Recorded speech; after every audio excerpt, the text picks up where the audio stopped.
The Alien series has had its ups and downs. Some may argue that the downs have outweighed the ups. I wouldn't say that personally, but everyone has their own preferences and tastes. What most fans seem to agree on, though, is that the first two movies, Alien and Aliens, are the greats, the ultimate classics, practically untouchable.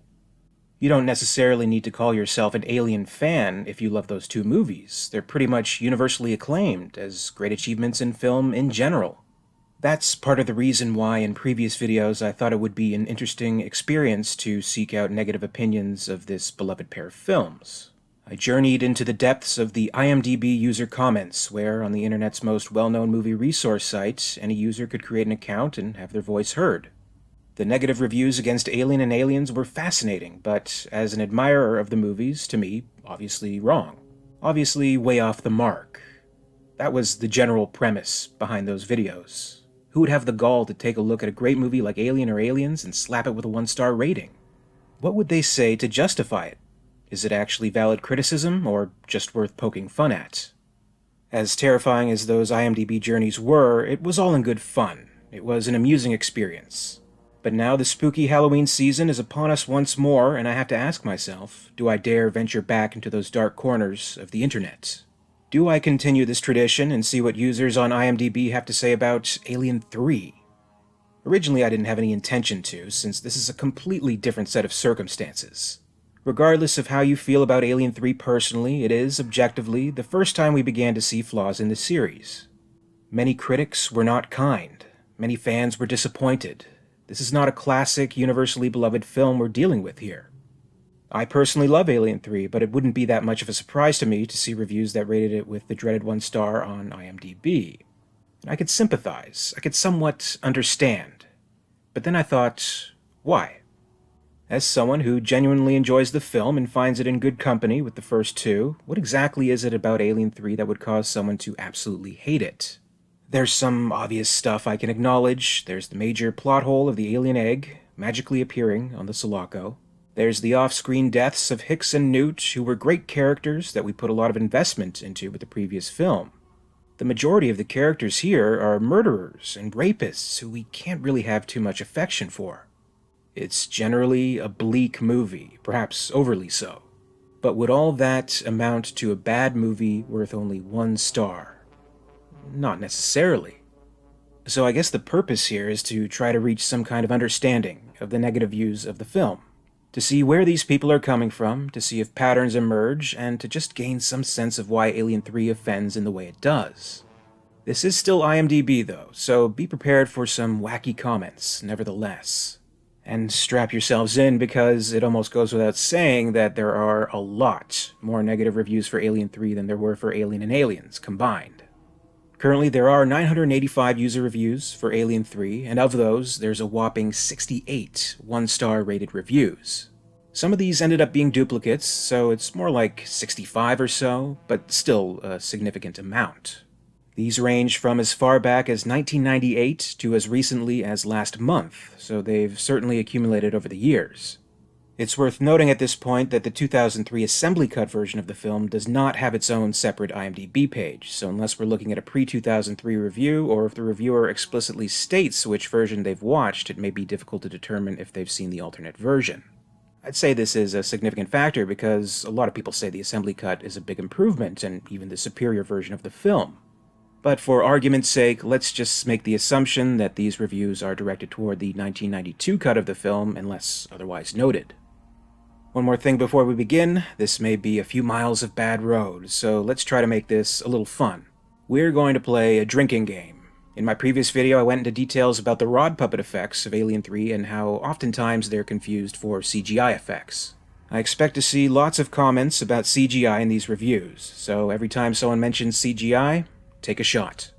I haven't done a search for instances of CGI being mentioned before writing this intro, so I truly have no idea what we may be in for. This could be very dangerous. So grab a bottle of your favorite booze, get a snack ready, prepare for the hate to flow through you. These are Alien 3's 1-star IMDb user reviews.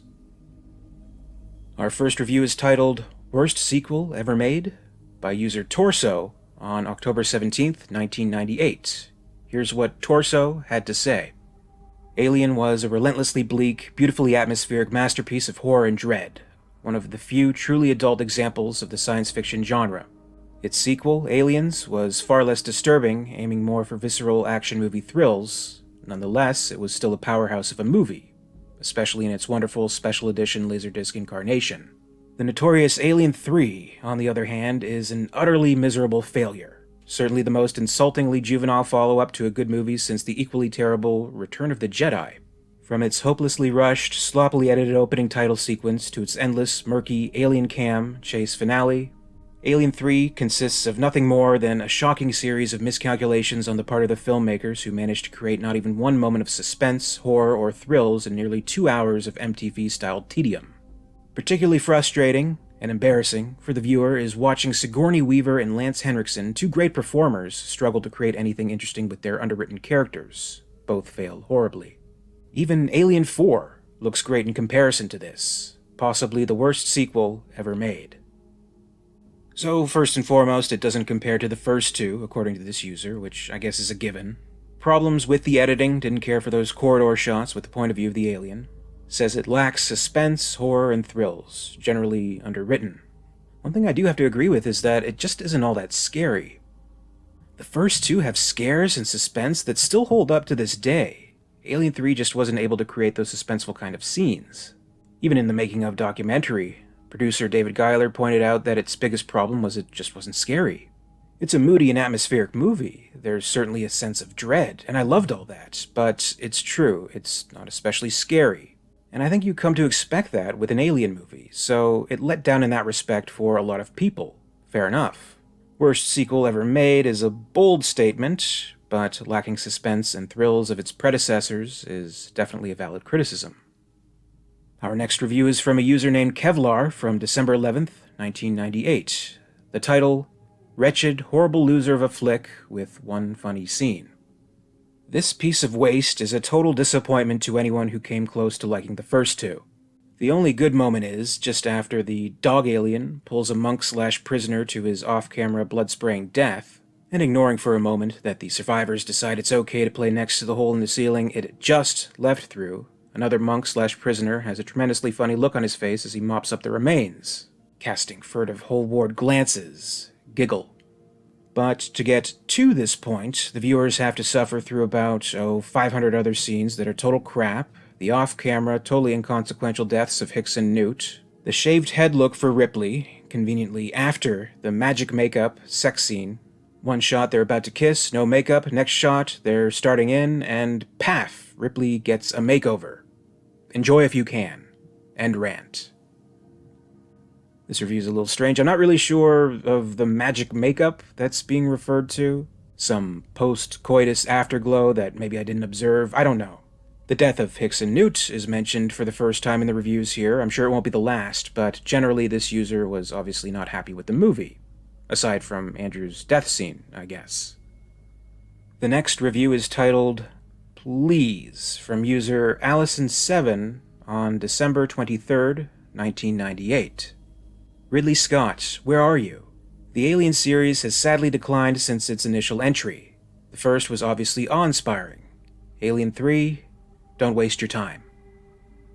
Short and sweet, presumably this user longs for director Ridley Scott to return to the series. Be careful what you wish for. Next review is titled, Warning, this film is a travesty, from user Dan111 on May 30th, 1999. I went into Alien 3 hoping for a continuation of the storyline. Ripley, Hicks, Newt, and Bishop, with courage and daring, had triumphed in Aliens and ended up in frozen sleep and returning to civilization. But holding courage in disdain, the writers decide to immediately kill off 3 of the 4 survivors of the previous film. As outrageous as this was, they also decide to have the alien rape Ripley in her cryosleep, thereby negating every victory won with such blood, sacrifice, and difficulty in the previous film. From there on, it gets worse. Dark and depressing, this film should never have been written, let alone made. Do yourself a favor and end this series with number 2. Alien 3 is one sick film. Another mention of Hicks and Newt dying, also an issue with Ripley having been impregnated with an alien. Basically, Alien 3 erases the victory of aliens instead of continuing the story. That's jarring, and not everyone will interpret it as a bold move to define itself on its own terms and create an atmosphere where no one's safe and there's no happy endings. A lot of people find that unfair and feel the movie could have defined itself in other ways. I think that's fair enough. And I think a good amount of people follow this user's advice and see the series as ending with the second film. Other brave souls beat on, boats against the current. The next review is simply titled, Why? This is from user bpico on August 19th, 1999. bpico writes the following. Why was Alien 3 made? Who had the guts to say to 20th Century Fox, hey, let's make Alien 3 a pointless movie? Who? Why? Even Alien 4 seems like a classic compared to this awful film. By all means, avoid Alien 3. Alien 3 really puts down Alien and Aliens, two movies I love, so don't waste your time. A lot of people, at least it would seem during this particular period in time when Alien Resurrection was relatively new, found it to be an improvement over Alien 3. I don't know if people who felt that way then still feel that way now, but I don't really agree with that. The next review is titled An Ugly, Depressing Mess, from user Jeff G on the 8th of October, 1999. Calling this movie a disappointment is an understatement. Alien 3 would be a bad movie on its own, but following the masterpieces that were Alien and Aliens makes it even worse. Alien 3 is a relentlessly grim movie. For starters, Newt and Hicks are killed off literally at the beginning. The two people who gave Ripley some much-deserved completion and happiness in her life at the end of Aliens are instantly killed. It's not a good sign when the audience is depressed before the opening credits are even over. The setting of the movie is really bleak as well. It's set on an abandoned prison colony on a hot, lice-infested planet occupied by criminals who have formed some kind of religious cult. Ripley, like all the other occupants of the colony, are trapped on this planet with no way out, and as it turns out, an alien is right down there with them. The hopelessness of the whole scenario and the fact that there are no likable characters other than Ripley make this movie a real downer. The whole movie is real ugly to look at and badly lit. The inept direction and editing make the whole movie real confusing. The score is decent, but it hardly matches up to the excellent scores of Jerry Goldsmith and James Horner in the first two films. Do yourself a favor and skip this movie as well as the next one in the series, Alien Resurrection. Watch the first two movies instead. Another mention of axing our beloved characters. The movie is a downer. Ripley deserved better. It's an ugly movie. Can't compare to the first two. Same case with the next review. Weak compared to the aliens that came before, says user dwolf07 on February 28th, 2000. We've reached past the 90s. It's a new and exciting time, and we've all survived Y2K. We're logging on through our dial-up internet and sharing our movie opinions on our Netscape browsers. Here's what dwolf had to say. If you are a fan of the series, go see the movie. It's not as good as the others, but watch it with that in mind. Spoilers ahead. To be honest, I found no huge plot holes that ruined the experience for me. However, all the little flaws really added up in the end. They're not really goofs, just minor inconsistencies with the other two movies. Such as how the alien first attached itself to the dog. I didn't like that because the xenomorphs never showed an interest in pets before. Remember Jones the cat? And I was really disappointed that all the survivors from the second movie were killed. Up until this point, every character that died in the series died standing up, so to speak. It's like the writer said, well, we can't get a contract with these actors, so we'll kill them off in the first 5 minutes. These characters, especially Bishop, deserved more respect. Compared to the glory that was Alien and Aliens, Alien 3 added nothing new to the series. In fact, some of it flies in the face of what we've seen before. If I can nitpick this review for just a second, I'll point out that they mention right at the beginning they say to watch the movie if you're a fan of the series. I can understand that if you're a fan, you're probably going to watch it anyway, but if you think the movie is so bad, enough to rate it 1 star, the absolute lowest possible rating you can give a movie on the site, wouldn't you, I don't know, say avoid it at all costs, like some of the other reviews do? I don't know. That's just my little nitpick. But we do get some of the usual complaints, definitely painting a pattern here, Hicks and Newt dying, not as good as the first two. An interesting criticism, though, is the facehugger choosing a dog for the host. It's true, the alien never really showed interest in animals previously, with Jonesy being the big red herring in the first film. So, why now? I like the dog alien, I think it was an interesting switch, but it's true that this may take some viewers off guard. Although, maybe that was the point. The next review is titled, So Sad, from user KLChew. This is from June 5th, 2000. This movie is bad for so many reasons. First, it's just a bad movie. Dark, boring, and not even scary. Second, it totally undermines the Alien and Aliens legacy. Spoilers. To have both Newt and Hicks die in the first 5 minutes and Ripley at the end, then what was the point? They all should have just died at the end of Aliens and spared everyone the pain, including us. Finally, this movie is just improbable. First, there is no way that an egg or eggs made it onto the spaceship at the end of Aliens. The Queen didn't lay any eggs anywhere. She was detached from her egg sac, remember?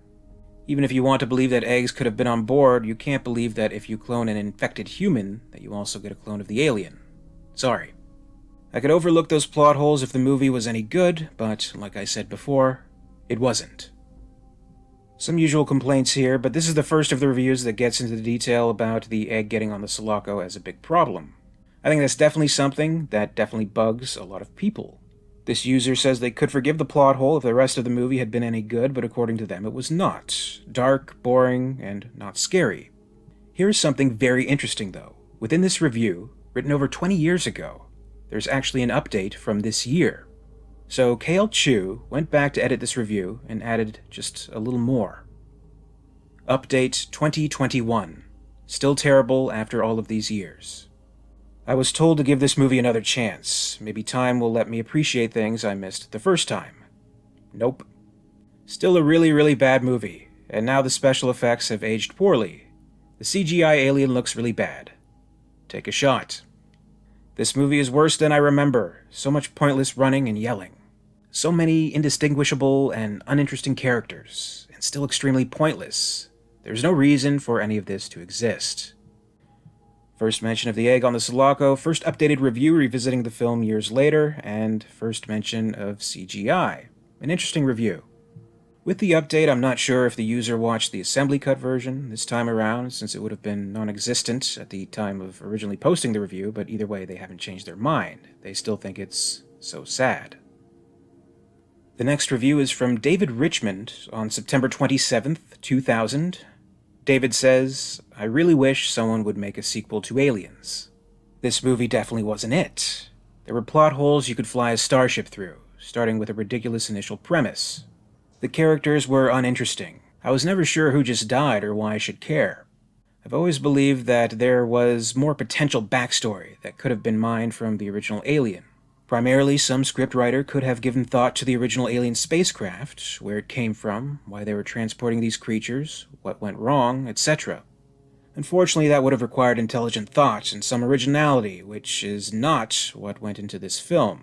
There are two things I remember about the first time I saw this film. One was I caught myself checking my watch a lot, which didn't happen when I saw Aliens the first time.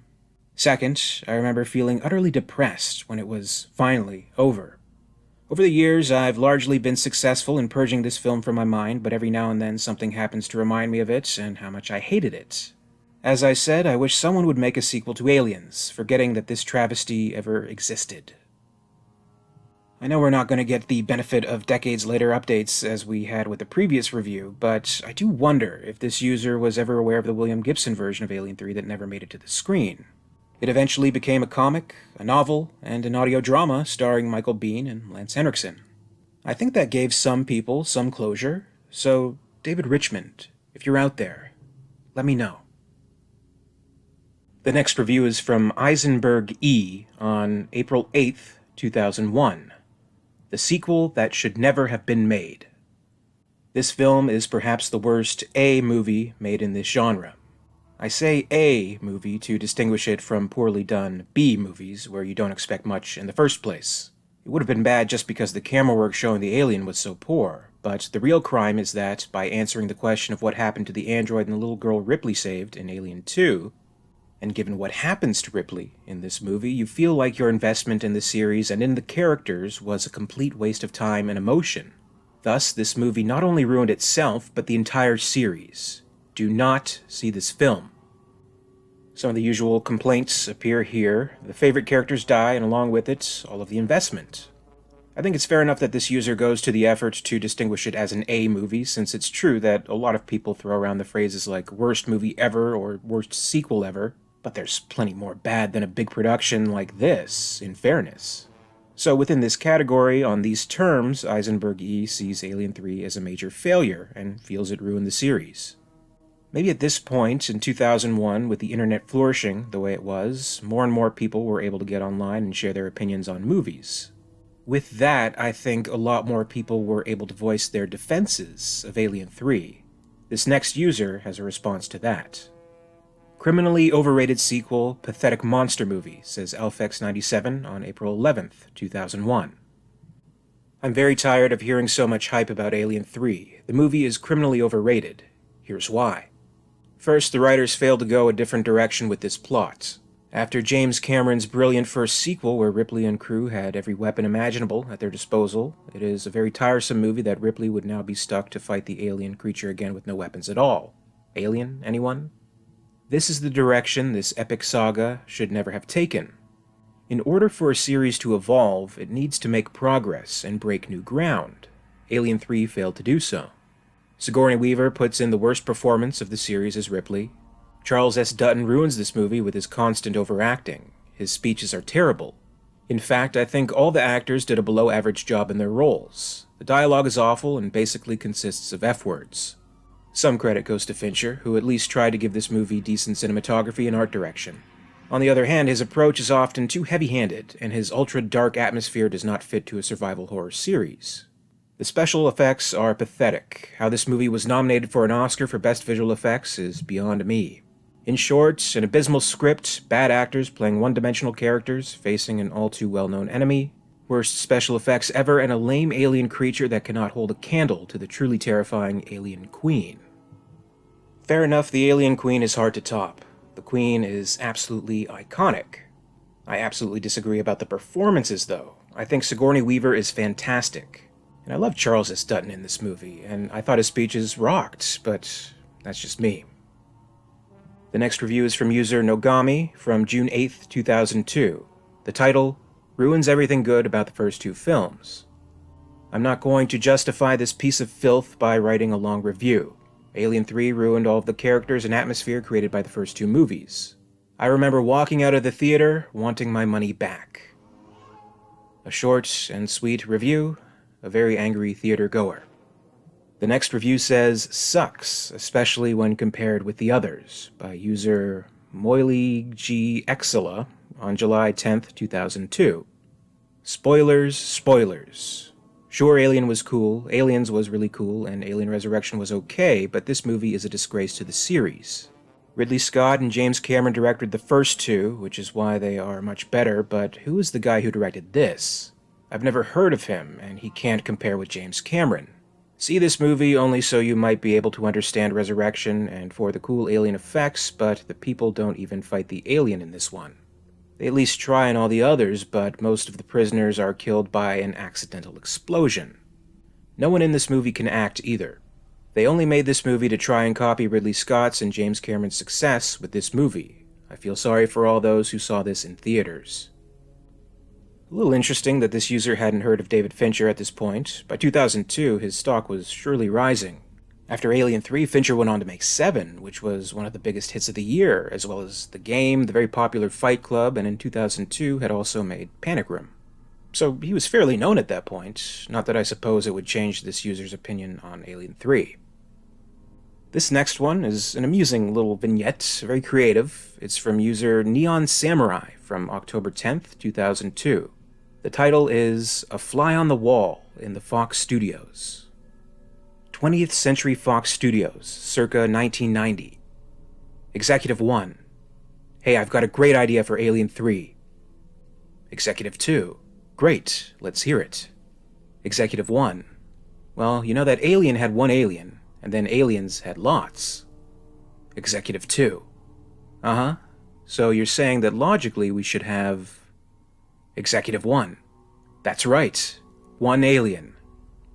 Executive 2. I don't know. The fans won't like that. There'll be no story development. Executive 1. Yeah, but think of the budget. Executive 2. Hooray! Let's do it. I must have watched Princess Bride about 4 times now and often daydream about being able to play the role of Inigo Montoya. Although in my dreams it won't be to avenge the death of my father, I'll be inside Fox Studios shouting, "My name is Inigo Montoya. You killed the Alien Trilogy. Prepare to die." User Neon Samurai went on to be an executive at Disney and got his revenge. Next review is simply titled Terrible. The user is GGeorge747 on the 18th of November, 2002. One of the worst movies in the history of movies. I've never seen a movie so blatantly ignore continuity.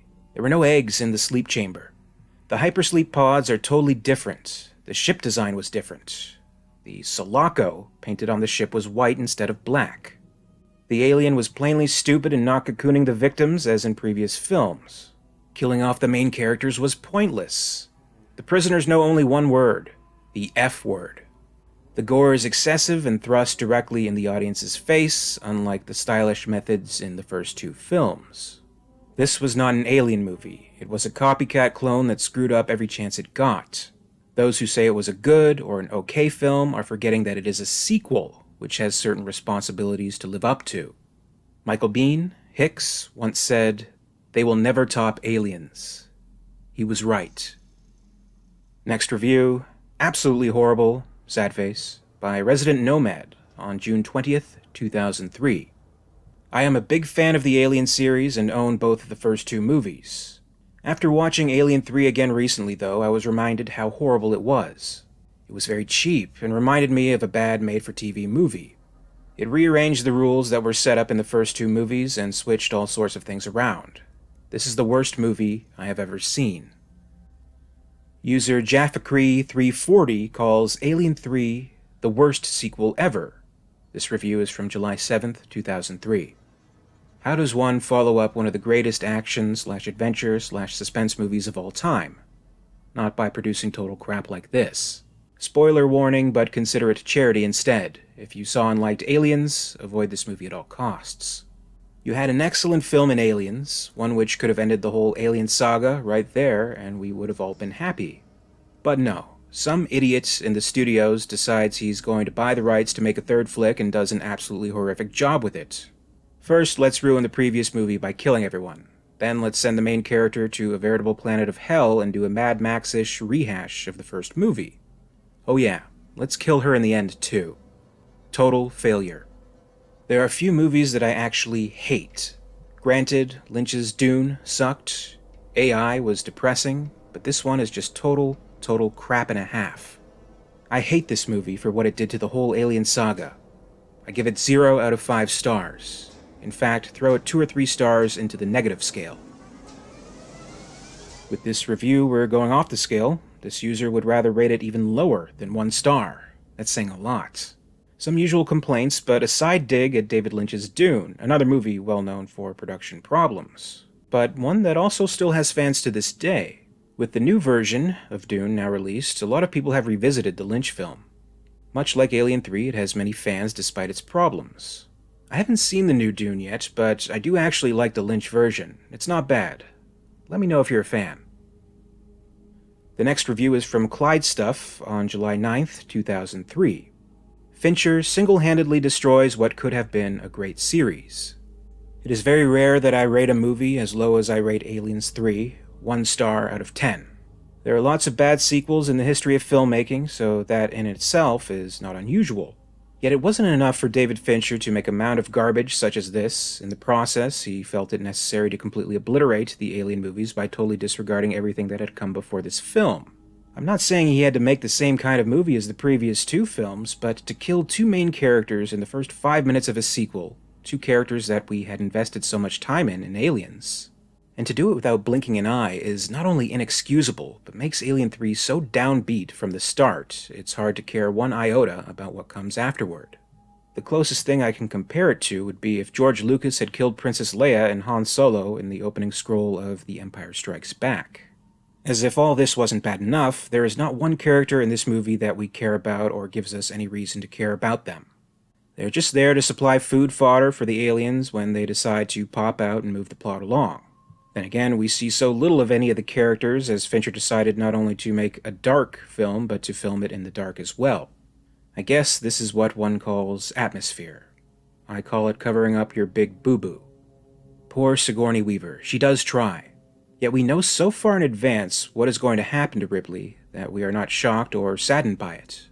We only know that after the hell she went through in the first two films, she sure deserved a lot better than this mess. When you single-handedly destroy a great series, you get a 1 rating, and you get that one because I can't give you a 0. Next class, please. Did these filmmakers even watch the first two? Asks MitSub001 on September 10th, 2003. Spoilers within. No one liked and appreciated Alien and Aliens more than I. Period. So when Alien 3 was released, I was at the theater opening day. As I left the theater a short time later, I can remember thinking only one thing. What the hell were they thinking? Let's kill off the child and hero from Aliens that we all fell in love with like they didn't exist or deserve recognition? Let's replace realistic creature effects with bad cartoonish computer animation? Take a shot. Let's make this film so dark and with identical-looking characters that no one can tell who is who other than by their individual bad acting styles? Let's kill off the main character? I wish I could sum my disappointment with something more mature, but if the shoe fits, this movie is a piece of 1 out of 10. What we're seeing so far in these reviews is a fair amount of personal anecdotes of seeing Alien 3 in theaters. I wasn't old enough to see it at the time, so I do sincerely appreciate this kind of perspective. I'll really never know what it may have been like to have been anticipating the next Alien film for years and being excited for Alien 3 and seeing it right away only to see it went in this direction. Surely from trailers and TV spots, anticipated fans must have known something was up. Obviously they don't hide the fact that Hicks and Newt aren't in the movie, but to have them killed right at the beginning must have been a shock. I'll never have that specific experience, so I can't appreciate where someone would be coming from with this. The next review is from January 2004. At this point, I should note the Alien Quadrilogy DVD set had been released. The set included the assembly cut of Alien 3 available for the first time, so I'll be keeping an eye out to see if it's mentioned moving forward. User Movie Addict 2016 says, "The worst of the series and one of my least favorite sequels. Truly disastrous. No wonder Fincher and everyone associated with it has disowned it since its release. In its complexity, Alien 3 is a failed story. It's bleak, it's flawed, it's stupid. Alien 3 is a sequel to two of the most memorable films of all time, and it completely ruins the ending of its 1986 predecessor, Aliens, by killing off two of the lasting characters and entirely negating the emotional underpinning of the film. It practically scratches out the second movie with its mediocrity, and the fourth scratches out the first. In its simplicity, it sucks. If you recall the ending of the last film, Ellen Ripley, Sigourney Weaver, survived her encounters with an alien colony, along with the Marine Hicks, Michael Biehn, and a young girl survivalist much like herself named Newt, Carrie Henn. They were put into cryogenic sleep, and all was well. The story ended happily and should have stayed that way. It was the ending we all loved. Now it's ruined. Ripley is picked up by a large spaceship another number of years later. She is the only survivor. The spaceship suffered a malfunction. Hicks bled to death and Newt drowned in her cryochamber. But Ripley believes that Newt may have been impregnated with a chestburster after finding traces of acid on the floor of the ship. That's a problem with this film. Everything's contrived. I was willing to believe that Ellen Ripley could and would encounter aliens once again in the film Aliens because the plot was strong, so any minor contrivances set up by James Cameron were not very noticeable. It was a very good sci-fi film, and the more I view it on the new Quadrilogy DVD, the more I grow to like it. Same with Alien 3. The new cut is better than the old one, but it's still an awful film, so bad that everyone associated with it has only bad things to say about it. Even its director, David Fincher, has reportedly disowned the film. He claims that the film is not his, that Fox controlled every aspect of it. He was the only director on the entire Quadrilogy DVD collection to refuse a DVD commentary track recording. Alien 3, even with the superior extended version, still stinks to high heaven. Fincher can disown the film all he wants, but he still made it. The Alien series was always dark and brooding and somewhat disturbing, but this pushes the limit. It's too dark, too brooding, too disturbing. The characters are extremely strange and weird. Ellen Ripley is very different, and her new hairstyle, no hair, is just silly. The whole film is just too dark. Another problem, there's nowhere to go after Aliens. In 1979, Alien introduced the new face of horror a year after John Carpenter's Halloween. The two back-to-back slasher flicks were both very different and yet very similar. One took place in the future, one in the present. Both were films about killing creatures, for Michael Myers is not a human. And so, to change the genre, in 1986, James Cameron made the sequel an all-out combat film, preparing audiences for the change with the tagline, "This time it's war." He wanted people to know that this wasn't Alien, it was Aliens. Alien 3 is infamous for its awfulness. It is the movie no one wants to claim credit for. Not Fincher, not Hill, not the producers, and not even Fox, really. It made a lot of cash, but for the most part, everyone hated it. Some die-hard fans enjoy it, but if you ask them, they'll always tell you that it's the worst of the series. Sometimes they choose Alien Resurrection, though. I'll tell you what, it's certainly my least favorite. I hate this movie. I literally find it painful to watch. And I wouldn't even call myself a huge fan of this series. But it bugs me when directors take liberties to kill off characters. The story of James Cameron's hatred for Alien 3 is pretty well known. Some people say he needs to get over it. Now he's talking about making a sequel with Ridley and forgetting about the latter two sequels. I don't think this is a good idea, forgetting the other two. It would confuse audiences. But I don't blame him for despising Alien 3 and often referencing it as an awful film in his interviews. Alien, 5 out of 5. Aliens, 5 out of 5. Alien 3, 1.5 out of 5. Alien Resurrection, 2.5 out of 5. A searing review. This one is just full of hate. Pretty brutal. And here we do have a specific mention of the quadrilogy set and the new cut. Despite apparently having seen the assembly cut, this user still believes it to be a bad movie regardless. Movie Addict 2016 also mentions a pretty jarring exclusion from the collection's special features. They got every director from every other movie to do new commentary tracks, new interviews, all kinds of involvement for this new DVD set. But not from Fincher. The wounds were just too deep. Not much else to say, but I like the shout-out to John Carpenter's Halloween, a seasonal favorite, of course, and I like the comparison to Alien. I think that's fair. For the record, though, I thought Ripley's bald look in Alien 3 was cool. Nice poster, writes John Hayward 1 on January 23rd, 2004. Sorry, I've tried hard to like this movie, but I really don't. The only thing that makes me giving it 3 instead of 1 is that the director's cut version I've just seen is an awful lot more cohesive in structure and characterization than the one I saw in the cinema. Full credit to Paul McGann. The whole behind-the-scenes struggle to make the film is very apparent in the final film. Characters are introduced and dispatched, and do we care? No. The sets are beautiful, but what are they for? The prisoners/monk setup just is incredible. Charles Dance is wasted, literally. For what? There are no answers to any of the questions posed by the first two films, no development to the franchise as we know the company were no do-gooders in the first one.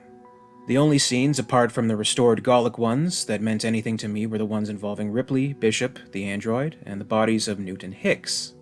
They were very poignant after all the trials we had been through with the characters in Aliens. The ending didn't help much at the time I first saw it either, as Ripley's big suicide moment came to the screens too close to Arnie's trip to the furnace in T2 to be anything approaching original. But of all the criticism I could heap on this unfortunate film, the biggest one in my eyes is that along with killing Hicks and Newt, the writers dismissed Aliens altogether and turned Alien 3 into a dismal rehash of Alien. The more I think of it, the more I am inclined to give it 1 out of 10 after all. But the poster and t-shirt were great. Another mention of the assembly cut, referred to as the director's cut. From what I understand, having seen the new version, this user feels it may be worth rating 3 out of 10 instead of 1 out of 10, but then convinces themselves to stand firmly with the 1. Credit where it's due, you know what, the poster really is great. I love the Alien 3 poster. It's just a simple and memorable image. I think it's iconic in its own right. Nothing can top the cracking egg poster of the first film. In fact, it was incorporated in Alien 3's trailer. But I think Alien 3 really got that poster design right.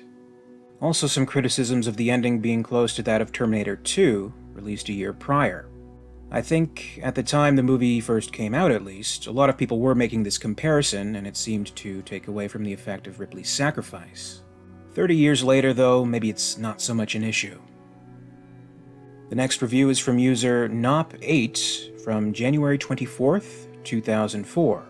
The title, Abominable, a shame to the series. This one is really horrible. It messes up everything that made Alien and Aliens great movies.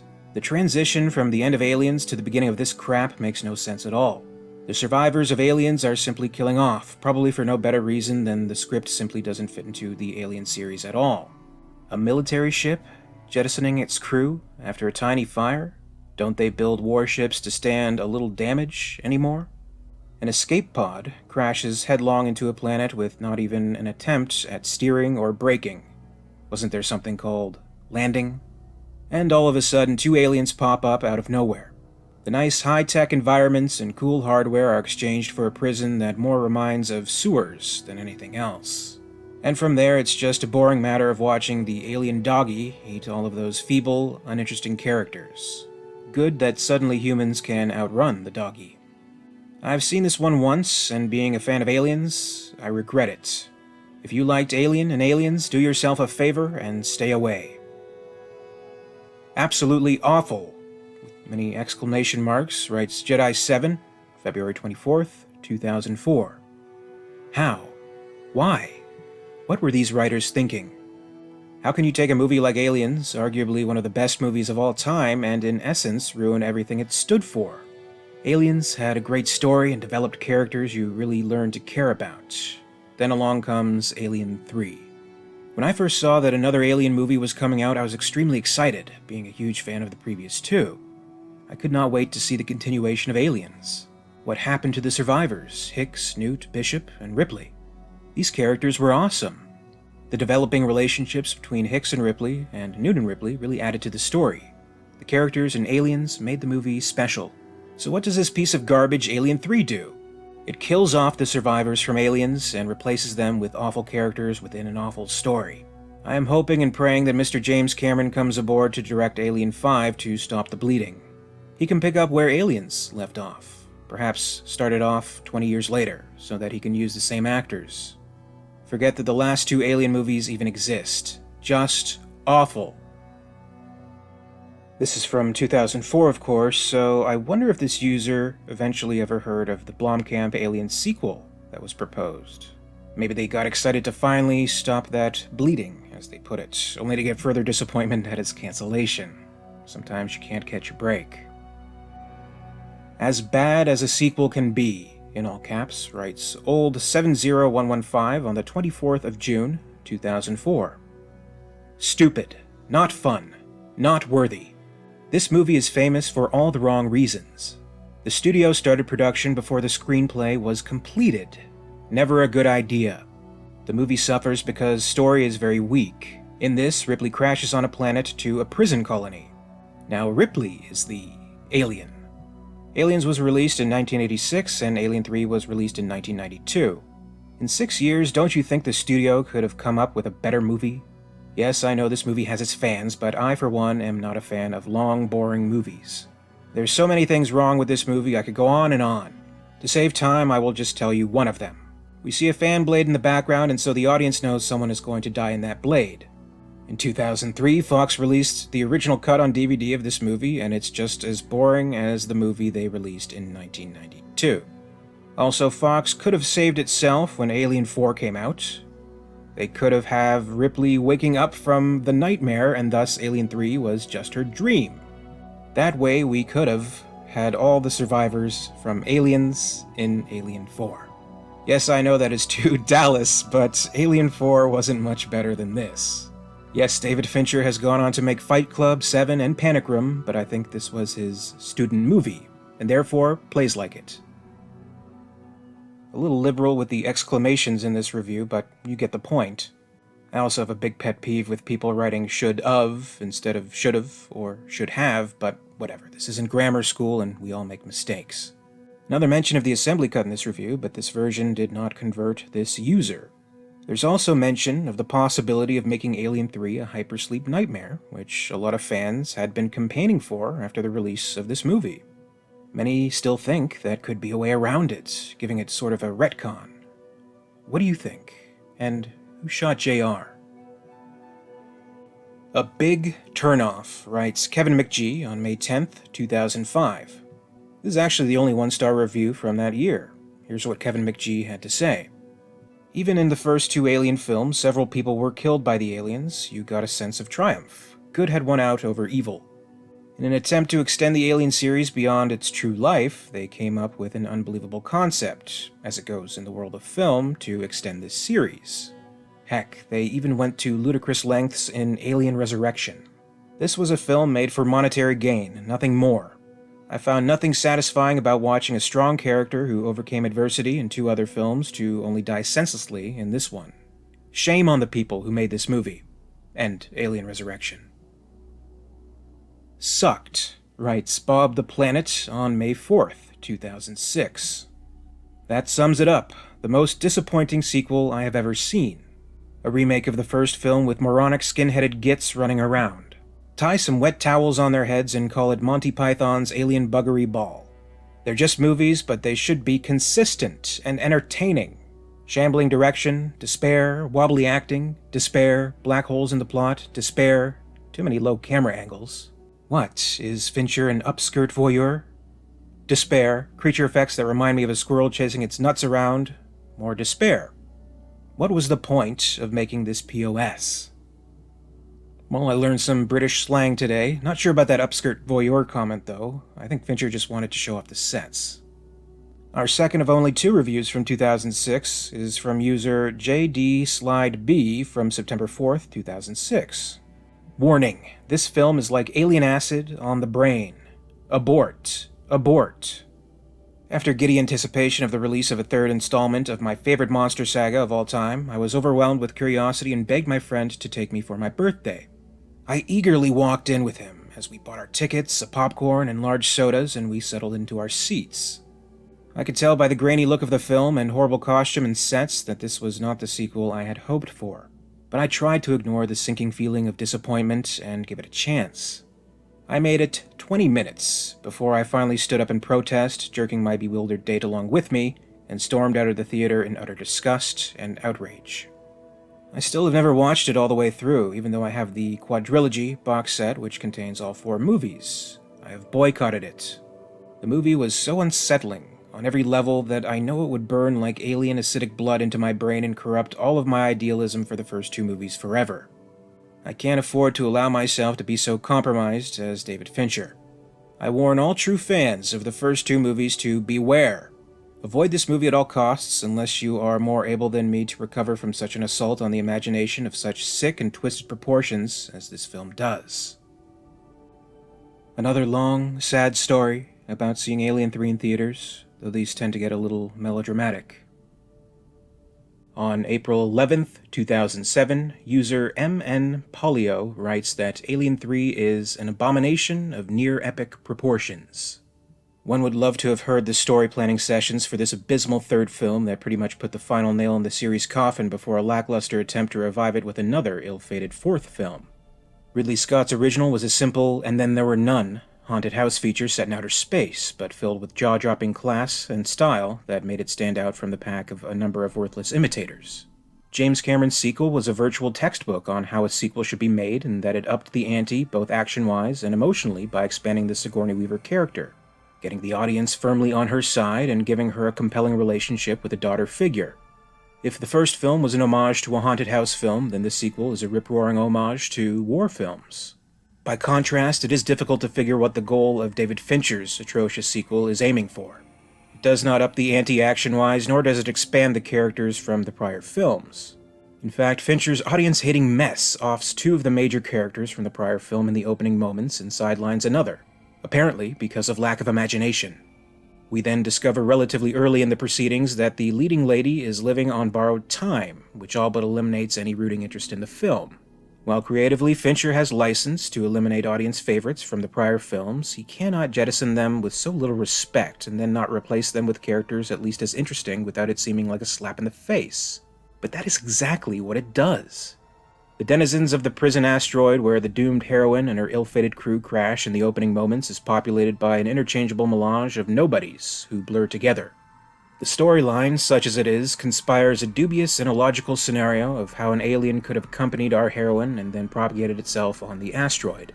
Rather than an army of aliens, a la Cameron, Fincher ratchets it back so far that we instead get one modest-sized alien that is far less intriguing or frightening than the one found in Ridley Scott's original. Action-wise, we get badly directed, murky-looking scenes of frantic bald men running down hallways. The alien moves at the speed of sound, almost like a Benny Hill sped-up sketch, so that it would be impossible to elude it, yet a number of characters illogically seem able to outrun it. Fincher makes it clear from the start that he is far less interested in action or character development, but merely wishes to hang his own bizarre stabs at style onto an unwieldy framework, and stylistically he is no Ridley Scott or even a James Cameron. Why Weaver, who no doubt could have negotiated for a better story, would have returned and participated in this pap is indefensible.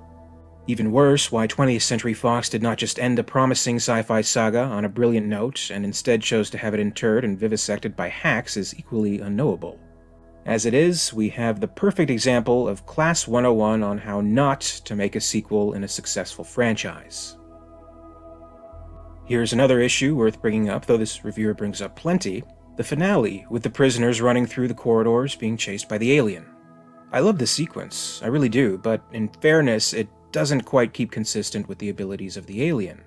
It's lightning fast. These guys just wouldn't last as long as they do, which isn't that long anyway because the alien does in fact get them all. Maybe you could come up with an excuse, like it's a different type of alien, an ox or dog, so that somehow changes its abilities, or even that it's toying with its prey a little bit by giving them a little bit of a chance, but that's probably not the case. It's just not consistent. However, this is something I always tend to meditate on a little bit after watching the movie, if at all. Usually by this point in the movie, I'm invested enough in where we've gotten to the story, I think it's a cool sequence, and it just never really occurs to me in the moment. I can suspend that nitpick. Not everyone will, though. I'm sure a lot of people roll their eyes at the whole corridor maze finale, and it's fair. I think that can play into a good portion of dissatisfaction with the film. The next review is from Fishboy266 on May 25th, 2007. The title, Boring Characters, Story, Two People Were Snoring in the Theater. I remember being so excited to see the continuing saga of the Alien universe. What I saw was a boring story, unsympathetic, annoying, one-dimensional characters you wanted to die so they'd be removed from the story. We saw that again in Alien Resurrection. The characters in Aliens were one-dimensional also, but they didn't pretend to be deep, thoughtful, and complicated. You have to admire the change in feel of the third Alien outing, but did anyone read the script? It also seemed to shortchange the heroic accomplishments of the survivors of the second film to have them die in their sleep because they didn't examine their ship properly before entering hypersleep. Why did they need to sleep? Their ship was only 6 weeks out? Maybe they could have found the alien homeworld, or some military types could have smuggled some pods to Earth or something. Oh well, now we have Alien vs. Predator because they wanted special effects and visuals to take the place of story. When will we have Alien vs. Predator vs. Jason vs. Freddy? This user obviously jests, but I would probably go see that movie. On December 25th, 2007, Christmas Day, user Eugene101 took to IMDb to write his review of the film. A pathetic movie, which I'd never seen all of. Anyone who enjoyed the first two films, especially the second film, would be disappointed at this one. Set in a prison colony where no one has any guns, why would one make a movie like this? To those who don't want a violent movie, watch a drama. You don't make a storyline with ferocious creatures like that in a movie where no guns are present. The aliens proved to be kick-ass creatures in the first two films, and in this one, they should have been dispatched in the same manner as in the second one. Simply killing off Newt and Hicks was a bad idea too. They fought hard in the second film, and deserve better. I heard about the plot and only saw bits and pieces of this movie. I had no desire to see it at all after I heard about no guns. It just wasn't worth it to me. I think this might be the first review that really gives focus to the lack of guns being a negative. I mean, in fairness, we see the Weyland-Yutani commandos with guns at the end, but Eugene admits to not actually having seen the whole movie. Is it fair to rate a movie if you haven't seen it entirely? Maybe. I don't know. We now jump to March 14th, 2008. User MinMax writes the title, "One of the worst betrayals of a franchise in cinema history." Spoiler alert, this review will reveal story elements and other spoilers. Stop now if you do not wish to know such information. Alien was an accidental masterpiece. O'Bannon, Scott, and some inspired acting all added up to one of the best monster movies, even if it was just a guy in a suit in the final analysis, of all time. As a teenager of that time, I can tell you it was seminal to our appreciation of horror and sci-fi. Aliens was sheer genius and one of the most fun movies to just roller coaster through. One of the best sci-fi action pictures ever. That's two feathers in the cap of this franchise. Aliens 3 brought the sleek bullet train of the franchise smashing at 130 miles per hour right into a mountain. Never in the history of motion pictures has a Deus Ex Machina so flagrantly betrayed a fanbase. Let's see. You, the viewer, sat through 4+ hours of gripping excitement and chills, only to have the utter badass heroes, including a child who was one of the coolest young characters ever written for the screen, simply wasted off-screen? Oh, but we're being artsy here, so it's okay. Never mind that the queen had no egg sac left to make any more eggs, and clearly wasn't carrying any on her body. Never mind that Burke never had a chance to bring any eggs to the second dropship, him being busy with dying and all. The best I could come up with was Bishop having had secret, possibly even to himself, programming to stash a few eggs on the second dropship when he piloted it down. Of course, where did he get them? The medical bay only had the two facehuggers. Again, Deus Ex Machina. Oz the Great and Terrible. Or in simpler terms, lameness beyond anything I've seen on the screen. As if all of that wasn't insult enough, the follow-up to this heroism is a world of villains and freaks you actually wanted to see die off anyway. Real good cinematic triumph there, Fincher. Again, lame and horrid. Just a sad attempt to make money at the cost of art. As far as I'm concerned, the school of thought that says Aliens 3 and Alien Resurrection were simply hypersleep nightmares had by the survivors, most likely Ripley, is the only explanation for this travesty. End of line. June 1st, 2008. Jine Wellen writes, "A disastrous sequel that should have never seen the light of day. James Cameron showed us everything. Tons of aliens running around in bright light, right in front of the camera, and a giant queen alien to top it off. No matter what you thought of that movie, but after seeing all those aliens, the worst possible option for a third movie was to go back to the roots with a claustrophobic horror sequel featuring one small alien lurking in the dark. And guess what they did? Alien 3 was destined to fail. And fail it did. The suspense moments with the alien did not work at all. It gets you from behind, cracks your skull open, pulls you up to the ceiling. Well, no shit. I've never seen that before. Winky face. The final 30 minutes with the alien chasing prisoners through the endless corridors just drag and drag on forever. Maybe the writers should have spent more time on fleshing out the characters before pitting them against the alien. And why use rapists and killers as characters? Are we supposed to feel excitement, thrill, outrage, or pity when they are killed off? Are we supposed to feel anything in this frigid tale of bleakness and despair? I doubt it. Ripley's jump into the hot lead left the audience cold. Her death was predictable and meaningless, since we had given up on her character when she did, halfway into the movie.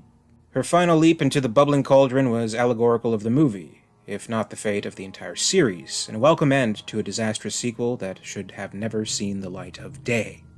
1 out of 10. July 26th, 2008. User Ryder78 writes, "The worst ever Alien film without James Cameron that refrained me from watching Alien Resurrection. I am going straight to the point. This movie is pure garbage. It plunges deep down into the ravine full of rotten tomatoes and maggot-filled pies. It is that bad. I have been a true fan of the Alien franchise after being exposed to Aliens 1 and 2 many years ago when I was still a kid in high school. Just lately, I got the Aliens trilogy, 1, 2, and 3, and didn't consider Alien Resurrection 4, as I read Sigourney Weaver was not in it, and the quality of the movie sucks. I am relieved that I didn't get the 4th installment after watching the 3rd one just yesterday night. Without James Cameron, the movie seriously lacks quality and depth. The storyline was poor and the acting was terrible. I don't know why the director of this movie chose to focus on the bandits in the prison this time, but the vulgarity used in the movie pretty much killed the entire film. Even the iconic Sigourney Weaver cannot salvage this movie from the brink of disaster.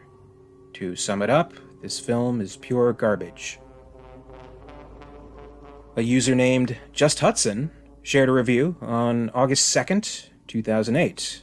Just Hudson writes, "Just couldn't have been any worse." This review may contain spoilers. There is a rule with sequels, and that is generally that they are never as good as the original. However, every once in a while a sequel comes along that is every bit as good as the original. Hell, some even blow the original out of the water. This is what we got with Aliens, so when you're making a sequel to a sequel, nay, one of the best ever sequels, it is a fairly good idea to try and keep it in tone with the first two, to respect what they did. This is where Alien 3 puts its first step wrong. Aliens gave us lovable, well-developed characters who had chances of a real future in the Alien universe, particularly the protagonist's surrogate daughter Newt. Now, instead of continuing their story, as seems logical, Alien 3 simply kills all these lovable characters, with the exception of Ellen Ripley, within the first 5 minutes. This is a real kick in the teeth for any audience, so to get them back on the movie's ground, the film is going to have to give us some really amazing characters with top acting. Only it doesn't. What we get is a lot of British convicts whose excuse for depth is that they have found God. Now, I am all for religious undertones, but these are so forced down your throat, they do not feel at all natural.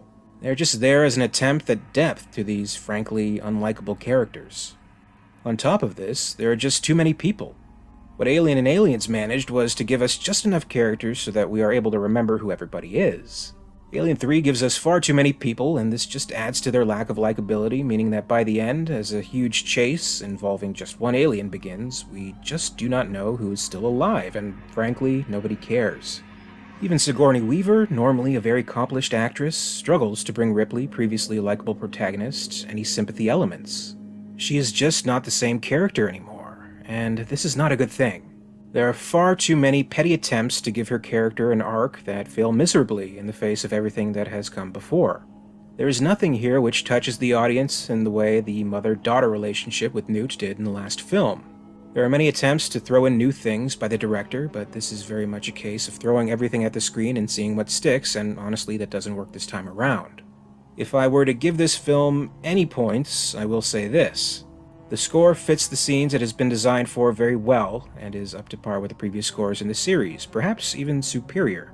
The scenery also fits the tone of the film rather well. It's bleak, drab, and depressing, and whilst this is one of the film's main failing points, the scenery does at least fit the film's overall feel.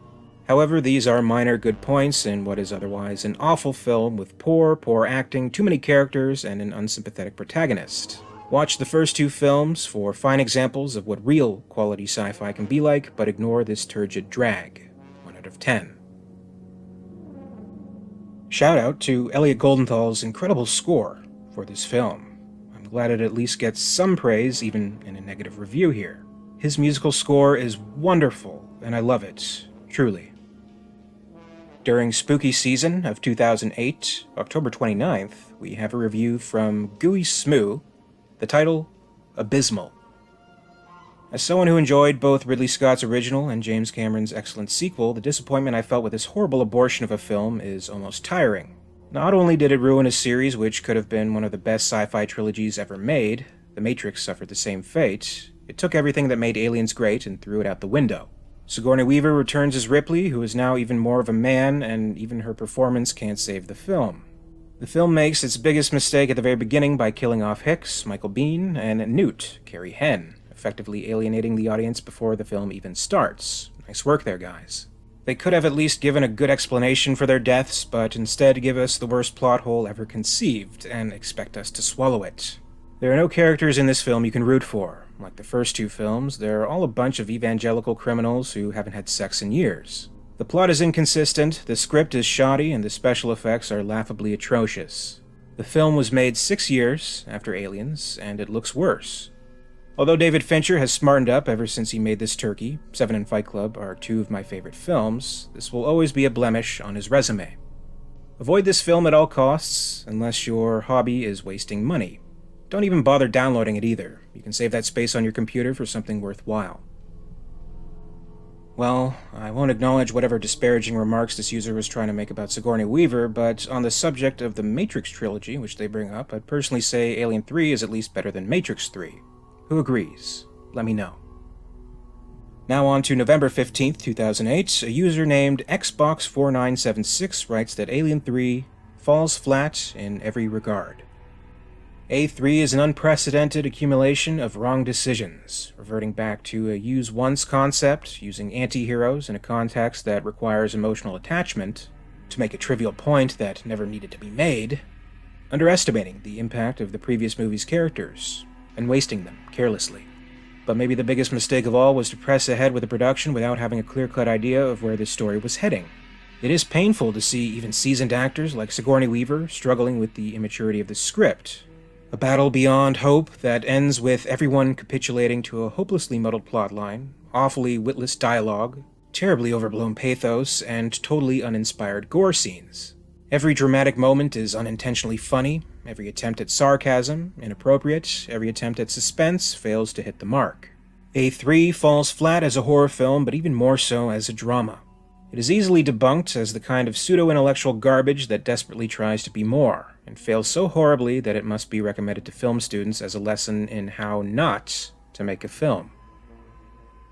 A few days later in November, the 23rd, we have a review from a user named Scully D. The title, Should Have Died Before It Could Breed. Alien 3 is by far the bleakest, dullest, most brutal chapter of the Alien saga. The film establishes its despairing tone in its first scene. Newt, Ripley's cute little sidekick from Aliens, is killed off before the directed by credit appears. As if killing off a 12-year-old because she isn't conducive to your plot wasn't enough, the film goes on to have little Newt brutally sliced open in a grim autopsy scene. Sadly, it's the only scene in which Sigourney Weaver emotes at all. I'm guessing she checked out when she realized how bad this film was going to be. The remainder of the film is spent talking about events in the other films, or the backstories of characters who serve no ultimate purpose. The alien is loose in the ship all this time. It comes out of a dog this time. The scene is pretty brutal and depressing too, but doesn't do much until the film has already run out of gas. That brings me to another problem. The alien itself. It's the same basic xenomorph, but it walks around on 4 legs, like a dog. Ooh, scary. Early CGI effects are used to the detriment of the creature. Take a shot. CGI was limited at this time, but the real problem is that it strips the creature of all menace. The original alien was frightening because of how slowly it moved, giving the impression of some kind of intelligence. This alien is all bark and no bite. Maybe they shouldn't have had a dog for the host body. Duh. David Fincher has gone on to direct some great films. You can feel him trying to make things work, but either the studio interfered too much or the script was just that bad, or maybe Fincher just hadn't found his footing yet. Whatever it was, this monster should have been killed before it spawned and gave us Alien Resurrection and 2 AVP movies. Well, we have a fair amount of the usual complaints with this one, once more. People really hate seeing the characters from Aliens being killed, not to mention being cut up post-mortem. We do have our 3rd shot of this review roundup. If you'd like to up your game, feel free to take a shot when the deaths of Hicks and Newt are mentioned, but this is optional. I'd say be warned, though. You may black out. We now move into the year 2009. On the 30th of January, we have a reviewer named MachineHead JG. The title of this review is A Train Wreck of a Film. First point I'd like to make is that I am a big Alien fan and love the sci-fi horror genre. I mean, the first film, Alien, and James Cameron's Aliens are among my top films of all time, and I love them. Recently, I just watched the 3rd film, and opinion, absolutely awful. I mean, the film literally throws out everything that made the other 2 films great. Horror that's actually decent, suspense, setting, good alien design, story, acting, soundtrack, giving the audience what it wants, etc. And replaces it with a David Fincher concoction that's a total mockery. I have no good points to make about the film, so I'll just get on with what gave the film a despicable 1 out of 10, in my opinion. Firstly, why, and I mean why, kill off the 2 characters we had hopes that they had lived through the nightmare in the previous film? I mean, James Cameron does a fantastic job characterizing Corporal Hicks and Rebecca, Newt, and leaves the audience with relief that they survived and fully we believe, or should believe, they fully deserve it. Then here comes along David Fincher and chooses to kill them off in a crash that is literally seconds after the opening credits. Like we had no emotional connection to them whatsoever. What were you thinking, dick? Another point about the actual alien is how come they can breed inside buffalo, when breeding inside humans was a major aspect of the story. The actual design of the alien is also poor, hardly horrifying at all. In fact, instead of moving like a serpent with heavy movement and a leant-over posture, it prances along like a cat, not even half as good. Next, after a bit of tender loving care, Ripley is found to be okay, and Fincher seems to be characterizing the medical officer that does most of the looking after, so logically we should be thinking he is the important one and the one that survives, right? Or at least has a very dramatic death at the end. But once again, a little bit of emotional scene between him and Ripley. Alien comes up behind him, middle of the film, I might add, and dead. Just as quickly as he kills off the two surviving characters earlier on. Then a few seconds later, commanding officer is killed, but he hasn't been characterized. We don't know him, maybe dislike him a bit, so who cares? And this process is repeated slavishly through the rest of the film, over and over and over again, until only one man apart from Ripley remains. Oh, and I forgot to mention, for some stupid unexplained reason, Ripley happens to have an alien queen inside of her, so she has to kill herself, then end the film.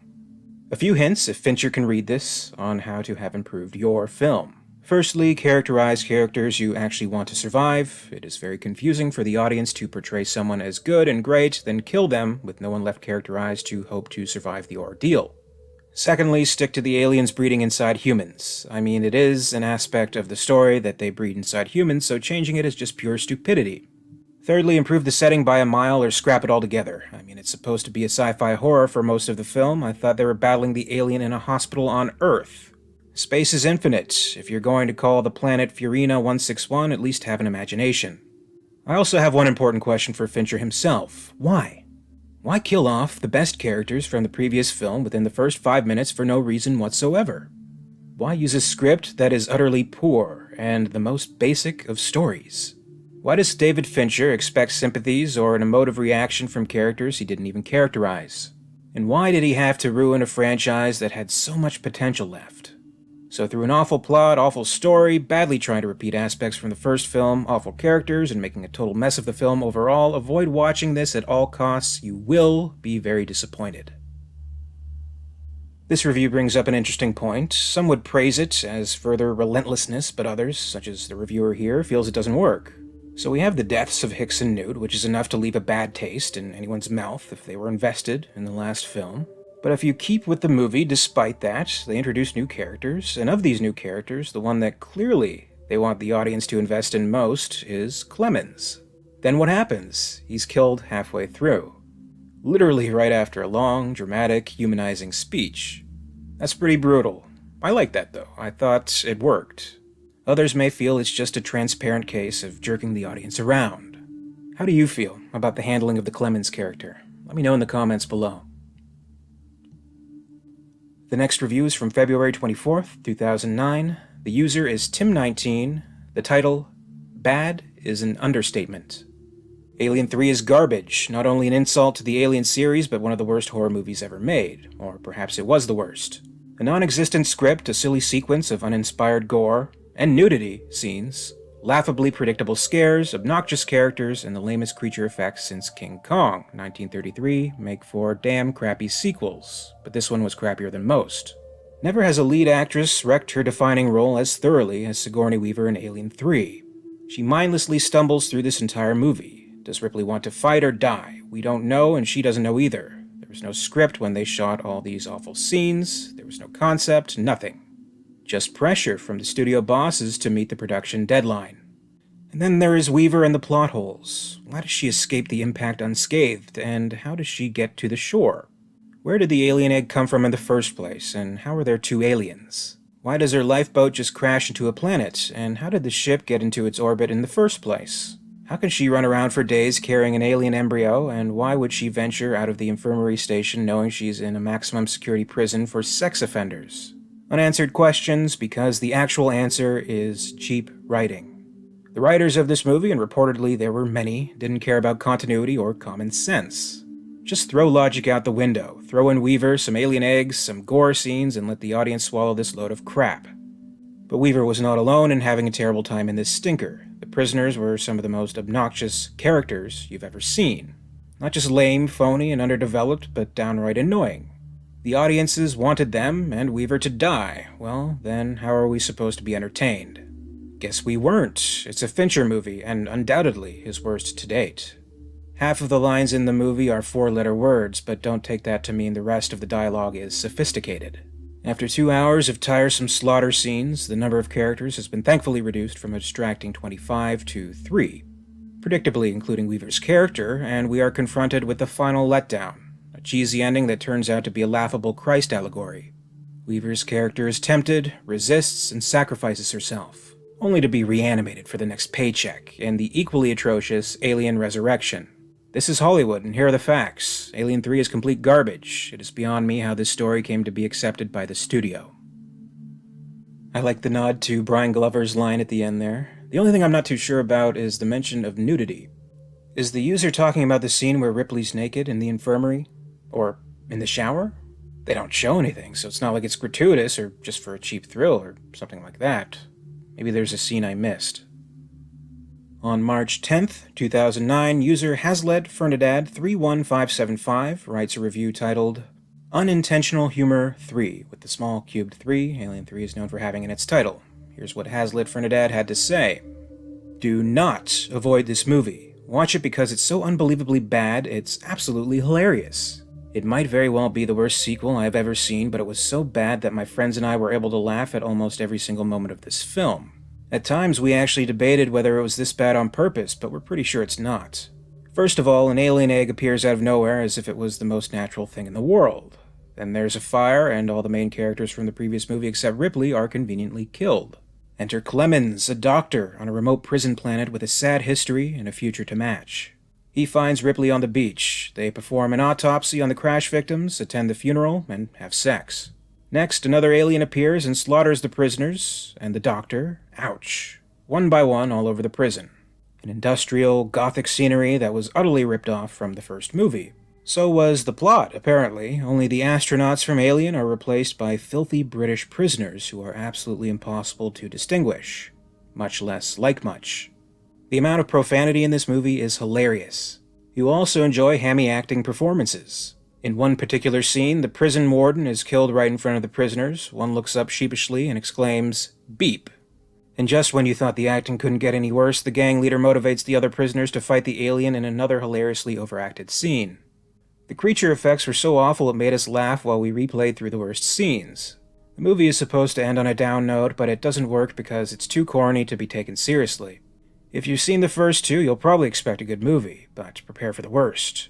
And it will be even worse than that. I seriously want to buy this movie and place it atop my comedy movie selection, right next to Fight Club.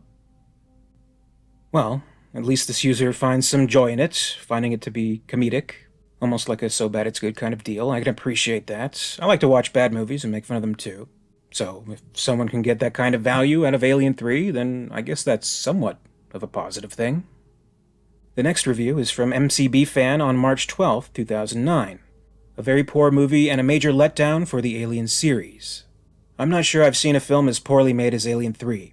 Anyone who hasn't seen this abomination should avoid this film like the plague. It sucks in every way. It starts off by killing all the characters the audience had grown to like. It throws out everything that made the first two movies great and replaces it with a mutant-infested prison colony at the ass end of space. Who wants to see that, I wonder? The plot unfolds like in a generic slasher-by-the-numbers flick, but you will never get to know, or like the prisoners, the alien just kills them off randomly and mindlessly. No cocooning, like in the previous movies. Amidst this mess is Ripley, the last survivor of aliens, but don't expect her to fill the emotional void. She turns out to be a soulless bitch torn between the desire to kill herself and wipe out the alien before the company get their hands on it. The concept of this movie couldn't be more unoriginal. The first half plays out like a cheesy copy of Alien. The humans don't have guns, and the alien hides in the dark and takes them out one by one. Unfortunately, since the characters were never developed in the first place, this part is completely void of suspense. When the remaining characters realize what is going on, they try to guide the alien through a maze of tunnels to a room with a blast furnace, the only way to kill it. The movie then changes pace and genre in what seems like a pathetic attempt to cater to Aliens fans. The alien chases prisoners through tunnels for a whole hour of cheesy and muddled action scenes, with the worst special effects in the entire series. I didn't go into this movie expecting it to be as good as the first two movies. Third movies never are.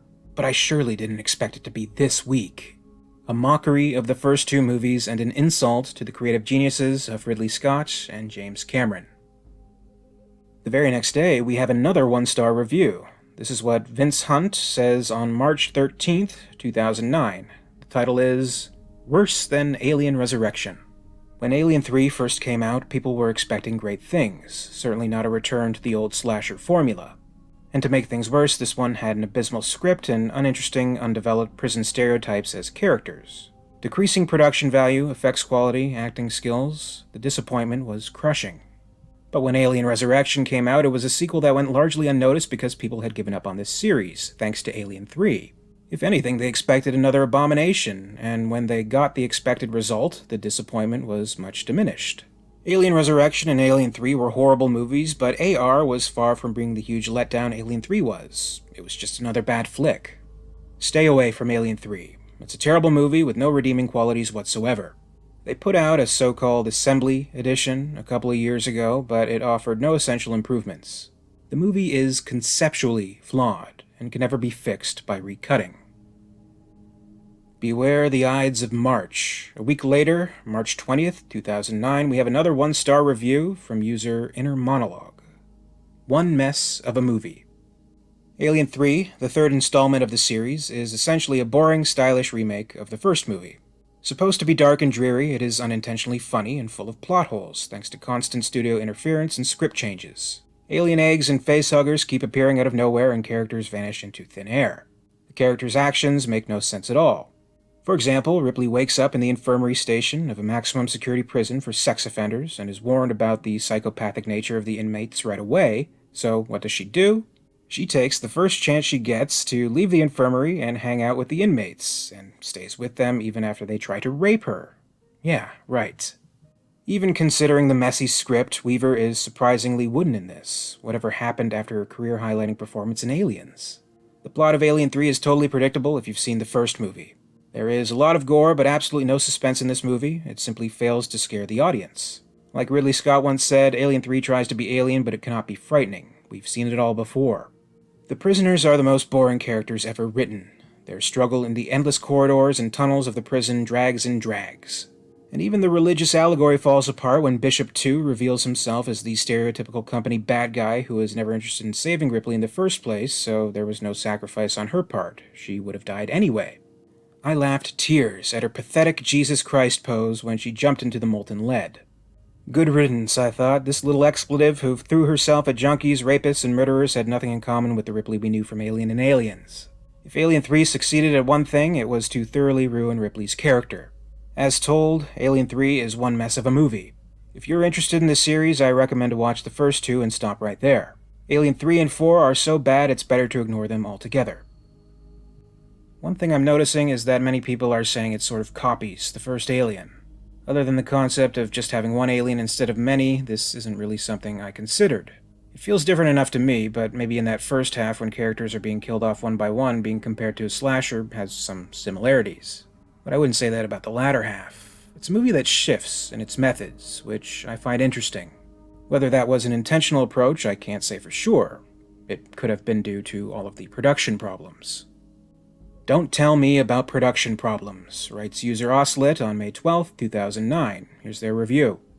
The essence of a good review is not to give people a lecture on the making of a movie. It is to tell people if the movie is good or bad. The sordid production history of this POS should not influence in any way your opinion about its quality. We should always look at the end result, and in the case of Alien 3, it is one of the worst sequels ever made. The script is incredibly dull with lots of plot holes and drag. The actors' performances are poor. Weaver is really bad. The effects are atrocious, even for a movie from 1992, compared to brilliant contemporary movies such as Terminator 2 or Jurassic Park. And there is not a single moment of suspense in the entire movie.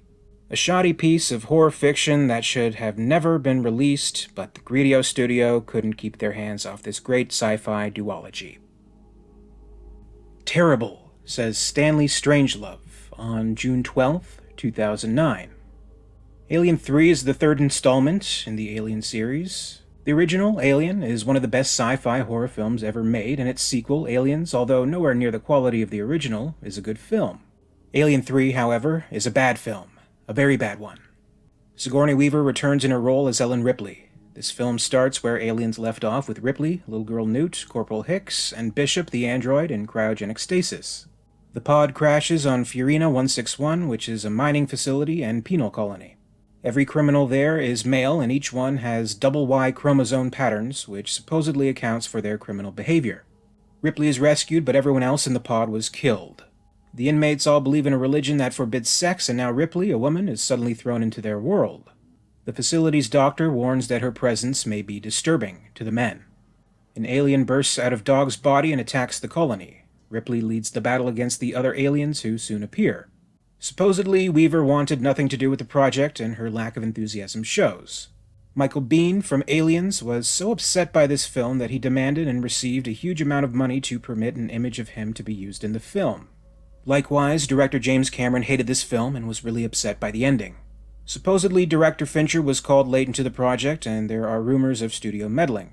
Still, his name is on the film, and he has to take responsibility for this mess. In the end, Alien 3 is just another lousy sequel made in order to cash in on the success of the original Alien film. Skip this film and see the original instead. The next review is from 2010, the only one-star review from that year. It's from user San011070 on the 29th of April. Title, Awful Orphan. It's just a spoiled orphan, nothing else. It could not inherit any of the virtues from ancestors. When I got the movie, gave few rapid peeps into it, and I knew how disappointing it could get, but yet could not believe myself. Anyway, other reviewers have nothing left for me to write about, so I just want to add a few points. The story is so predictable. The characters, the plots, everything was so dull, so boring, but that could still be digested. What I could not digest was how the SFX guys also did such an awful job, just 1 year prior to Jurassic Park. Even the creatures so boring. I have a DivX version. Even there I could clearly see strong, dark green, sometimes green borders of the superimposed alien model. More amusing. While it is moving fast, its body is blurred, but its outlines were still sharp, as if it's a paper cut. While running, it looked rather like an exceptionally thin panther. No wonder Pete Postlethwaite, last 23rd minutes, called it Kitty, Kitty, Kitty. Smiley face. In the same scene, he thrown his torch to the alien. Torch passes by it lighting the creature and its background. It's ridiculous why those unskilled hands even planned such a complex scene. P.I. Slow down and enjoy the scene. The lighting effect must have been created frame by some amateur. The contrast, darkness levels of the alien did not match with the background, plus that strong border paper cut effect again. Last but not least, slow down the scene when the alien was smashed by one convict, by dropping a metal door on the alien. You see the alien falls down before the door actually hits it. The Ripley jumping into furnace is also poor, looked like a fire/flame effect from Max Payne game. Bottom line, they taught us how not to make a sequel. This reviewer really hates the special effects. Didn't mistake them for CGI, but hates them nonetheless. I previously did a whole video on Alien 3's special effects process, and how I really admire how it was done, but admittedly have a less discerning, nostalgic appreciation for them. Maybe they are outdated to the point they don't work today. But now we're in the year 2011. This is also the singular one-star review from that year. It's from user KJira on November 16th. Weak plot makes the movie silly. While neither Alien or Aliens, the commercially successful predecessors, stand up to scrutiny, they had enough to give audiences all the requirements of an action science fiction monster movie. Alien 3 begins with the question, how did the alien eggs get on the ship? By not answering, the producers expect the audience to shrug along with Ripley and turn the brain off. Somehow, 2 eggs get onto the ship from aliens. The organism-laying parasites spew acid that causes an electrical fire. Even though these ships put the crews to sleep for journeys that can last weeks and months, what has to be an extremely sophisticated computer system cannot, 1. Detect alien organisms running amok on the ship, 2. Cannot put out the fire at the first hint, 3. Cannot isolate the fire, or the organisms, so that it stays in the hold area where it had to have started, 4. Can only eject the sleeping crew instead of waking them to deal with the fire. 5. The lifeboats are just hunks of metal that do not have autopilot capabilities. You are also expected to believe that the egg denizens must be free-ranging because the eggs only open when a likely subject is near. It's almost as if the producers, writers, director were unaware there were 2 movies before this one. Ripley is the only one to survive the crash onto a planet that is a prison colony for extra-chromosome criminals. Granted, she's been through a lot, but she immediately adopts I'm going to do what I want, when I want, so expletive you attitude and disobeys the warden's order to stay in the sickbay. She is then surprised when no one does whatever she tells them to do. From start to finish, Alien 3 is a weak, poorly constructed ripoff of the earlier 2 movies. It was designed as a payday and nothing more. There's absolutely no need to watch this movie to understand Alien 4, Resurrection. Better than this one, but not by much. So it should just be avoided. Alien 3 isn't even bad enough to laugh at while watching.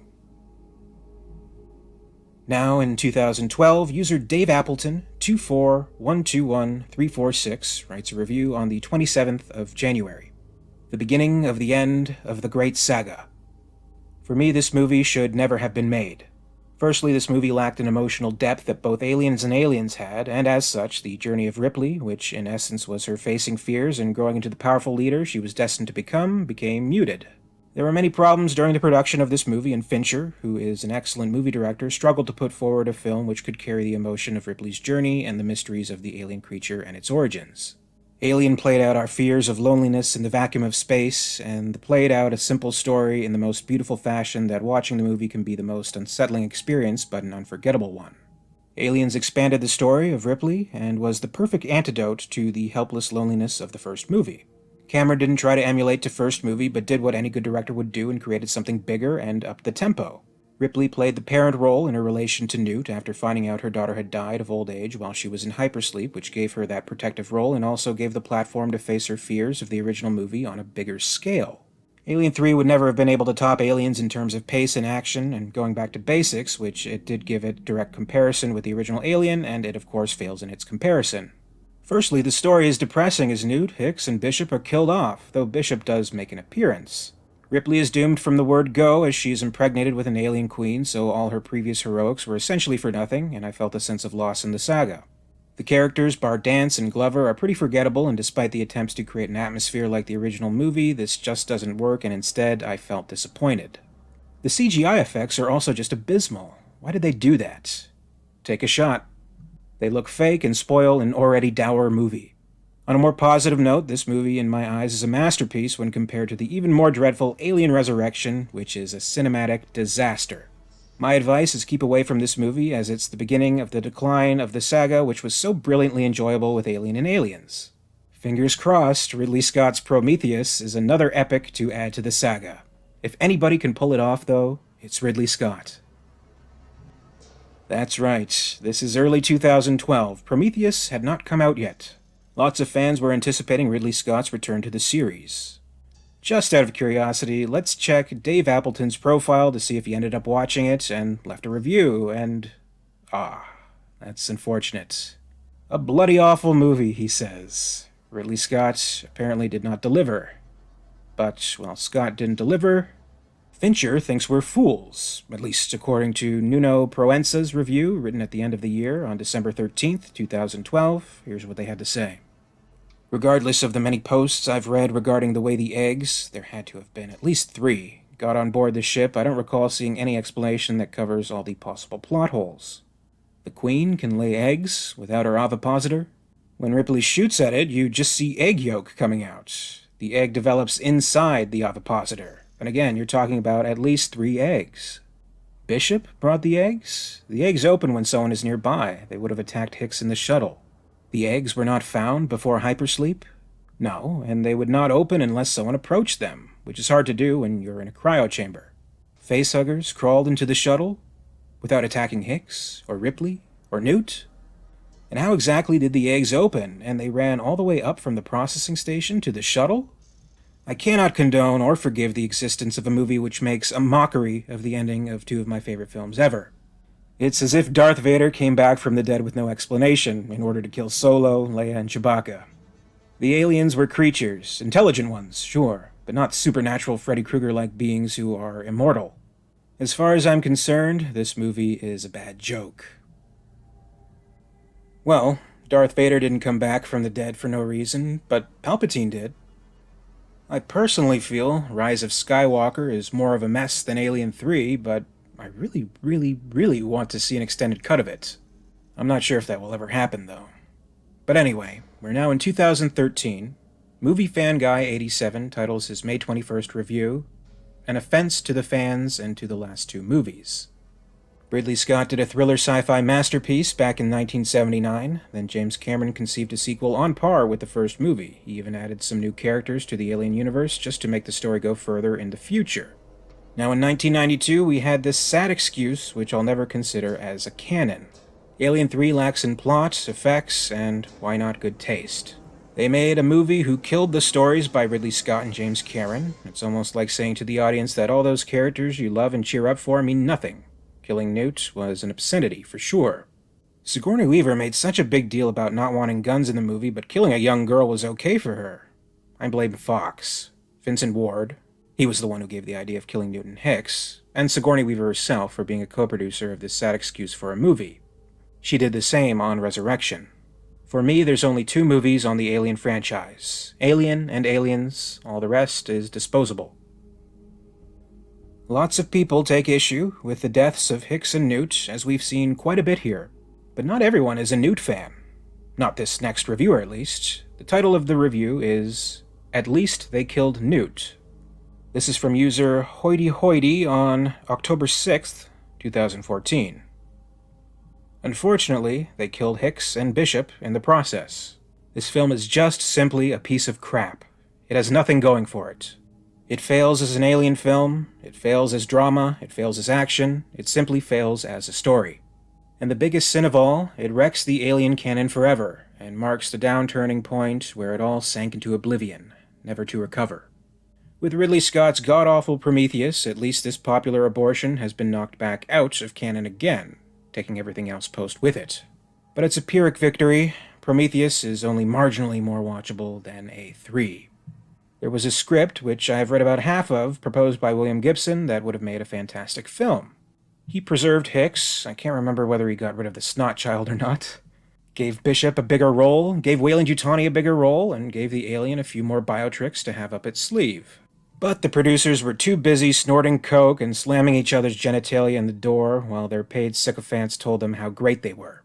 All I can say is the pseudo-feminist crap token that infected the second film gets put down with a big splash at the start in this sequel. But the story gets put down in the same splash. Baby meet bathwater. Meet disastrous film nobody likes.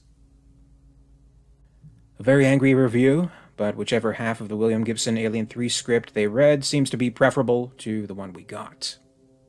On March 10th, 2015, user Peter J. Downey writes, "How Fincher made a career from this is beyond me." Here's what Peter J. Downey has to say. Alien 3 Ripley, Sigourney Weaver, has crash-landed on the penal colony. Sand roars around the prison as they take her, a little girl, and a badly damaged android back to their habitat. Amongst the wreckage, something is scurrying around. It leaps on unsuspecting dog and wraps itself around, breeding with the dog to create a new, nearly unstoppable alien. An alien that will take the prisoners out one by one. Alien 3 is infamous for having 6 scripts written and redrafted for it. The result is of all of those scripts Frankenstein together, and it's more than evident. The film feels aimless. If there was no alien, nothing would have happened in this entire 112 minutes. Also, with having too many cooks, we left with these contrived predicaments. This is a penal colony without weapons? Clearly, in a universe where aliens like this exist, wouldn't make sense to arm prisoners so that you don't lose out on your huge investment. Then the religious aspect, mixed with the genetic syndrome of the men, like to make them all mentally hindered and give no exposition why they were sent to work for a corporation, is frustrating. Also, to have one non-XXY doctor add to that bafflement. The conclusion is equally bewildering. I don't want to have a spoiler warning, but my God, could they have come up with an easier way to bring the film to an end? David Fincher will hopefully never direct a film that is as ugly as this one. Brown clothes, brown sets, brown filters, brown terrain, brown, brown, brown. Also, the CGI of the alien, and I'm being literal here, makes it look like a turd. With that visual in mind, take a shot. The lack of budget for the alien itself means that the cast interact with the alien in B-movie style, almost comparable to a kid's show that throw a teddy at the presenter and have them wrestle with it. Editing is atrocious as well. Cut to first-person view alien, cut over shoulder of prisoner, repeat, rinse, wash. Then there is the acting. You have this great cast, that of character actors, and a noticeable face beloved for the previous installments in the franchise, and they do nothing. Dialogue is boring, and the delivery is clumsy to boot. Fincher clearly doesn't give the actors context to the scene, so they just deliver the script as is. Also, the reactions are hilarious. Being attacked by the alien brings on some sort of relief-like sensation followed by a twitch, if I'm not mistaken. The only thing that is redeemable, and this is really just for the nerds, is to watch the film and read the entire history of the project. See where bits and bobs of each previous rendition of this film are added and see if you can pick them out. I nerded out for the first hour, but the last 50 minutes are so incomprehensible that I should have just turned it off. On April 19th, 2017, user River Cree writes, Alien 3 is like drinking acid. A complete deviation from the previous two films, and in the worst way possible. It's like someone wrote a film about horny sewage rats and decided at the last minute to put a CGI alien, take a shot, and someone called Ripley into it. Don't waste your time, and even if you think you might like it because you like the other two, don't bother. I loved the first film, liked the second, hated this one. Getting a buzz yet? We're closer to the end of these now, just a few more to go, so hang in there. On the 26th of June, user Miguel Nito 74936 brings us another one-star review.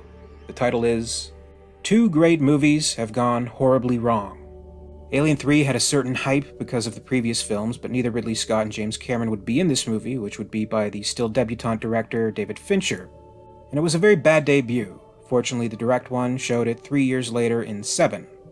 The special effects are competent, the cast does not shine, nor Sigourney Weaver manages to improve the film. This xenomorph spice I found very weak. The soundtrack is cool, and the film has some acceptable moments. The script is the film is best known for this scene, and the worst part of the movie does not work as a terror as it should have. Alien 3 is the worst part of the movie. Saga, and without exaggerating, one of the worst of the 90s. David Fincher started poorly, but fortunately turned around. Note 0.5. Maybe I'm drunk at this point. Did I read all that right? Maybe some editing issues here with this review, but you get the idea. User JBurtonProd802759029 has some passionate hate for Alien 3.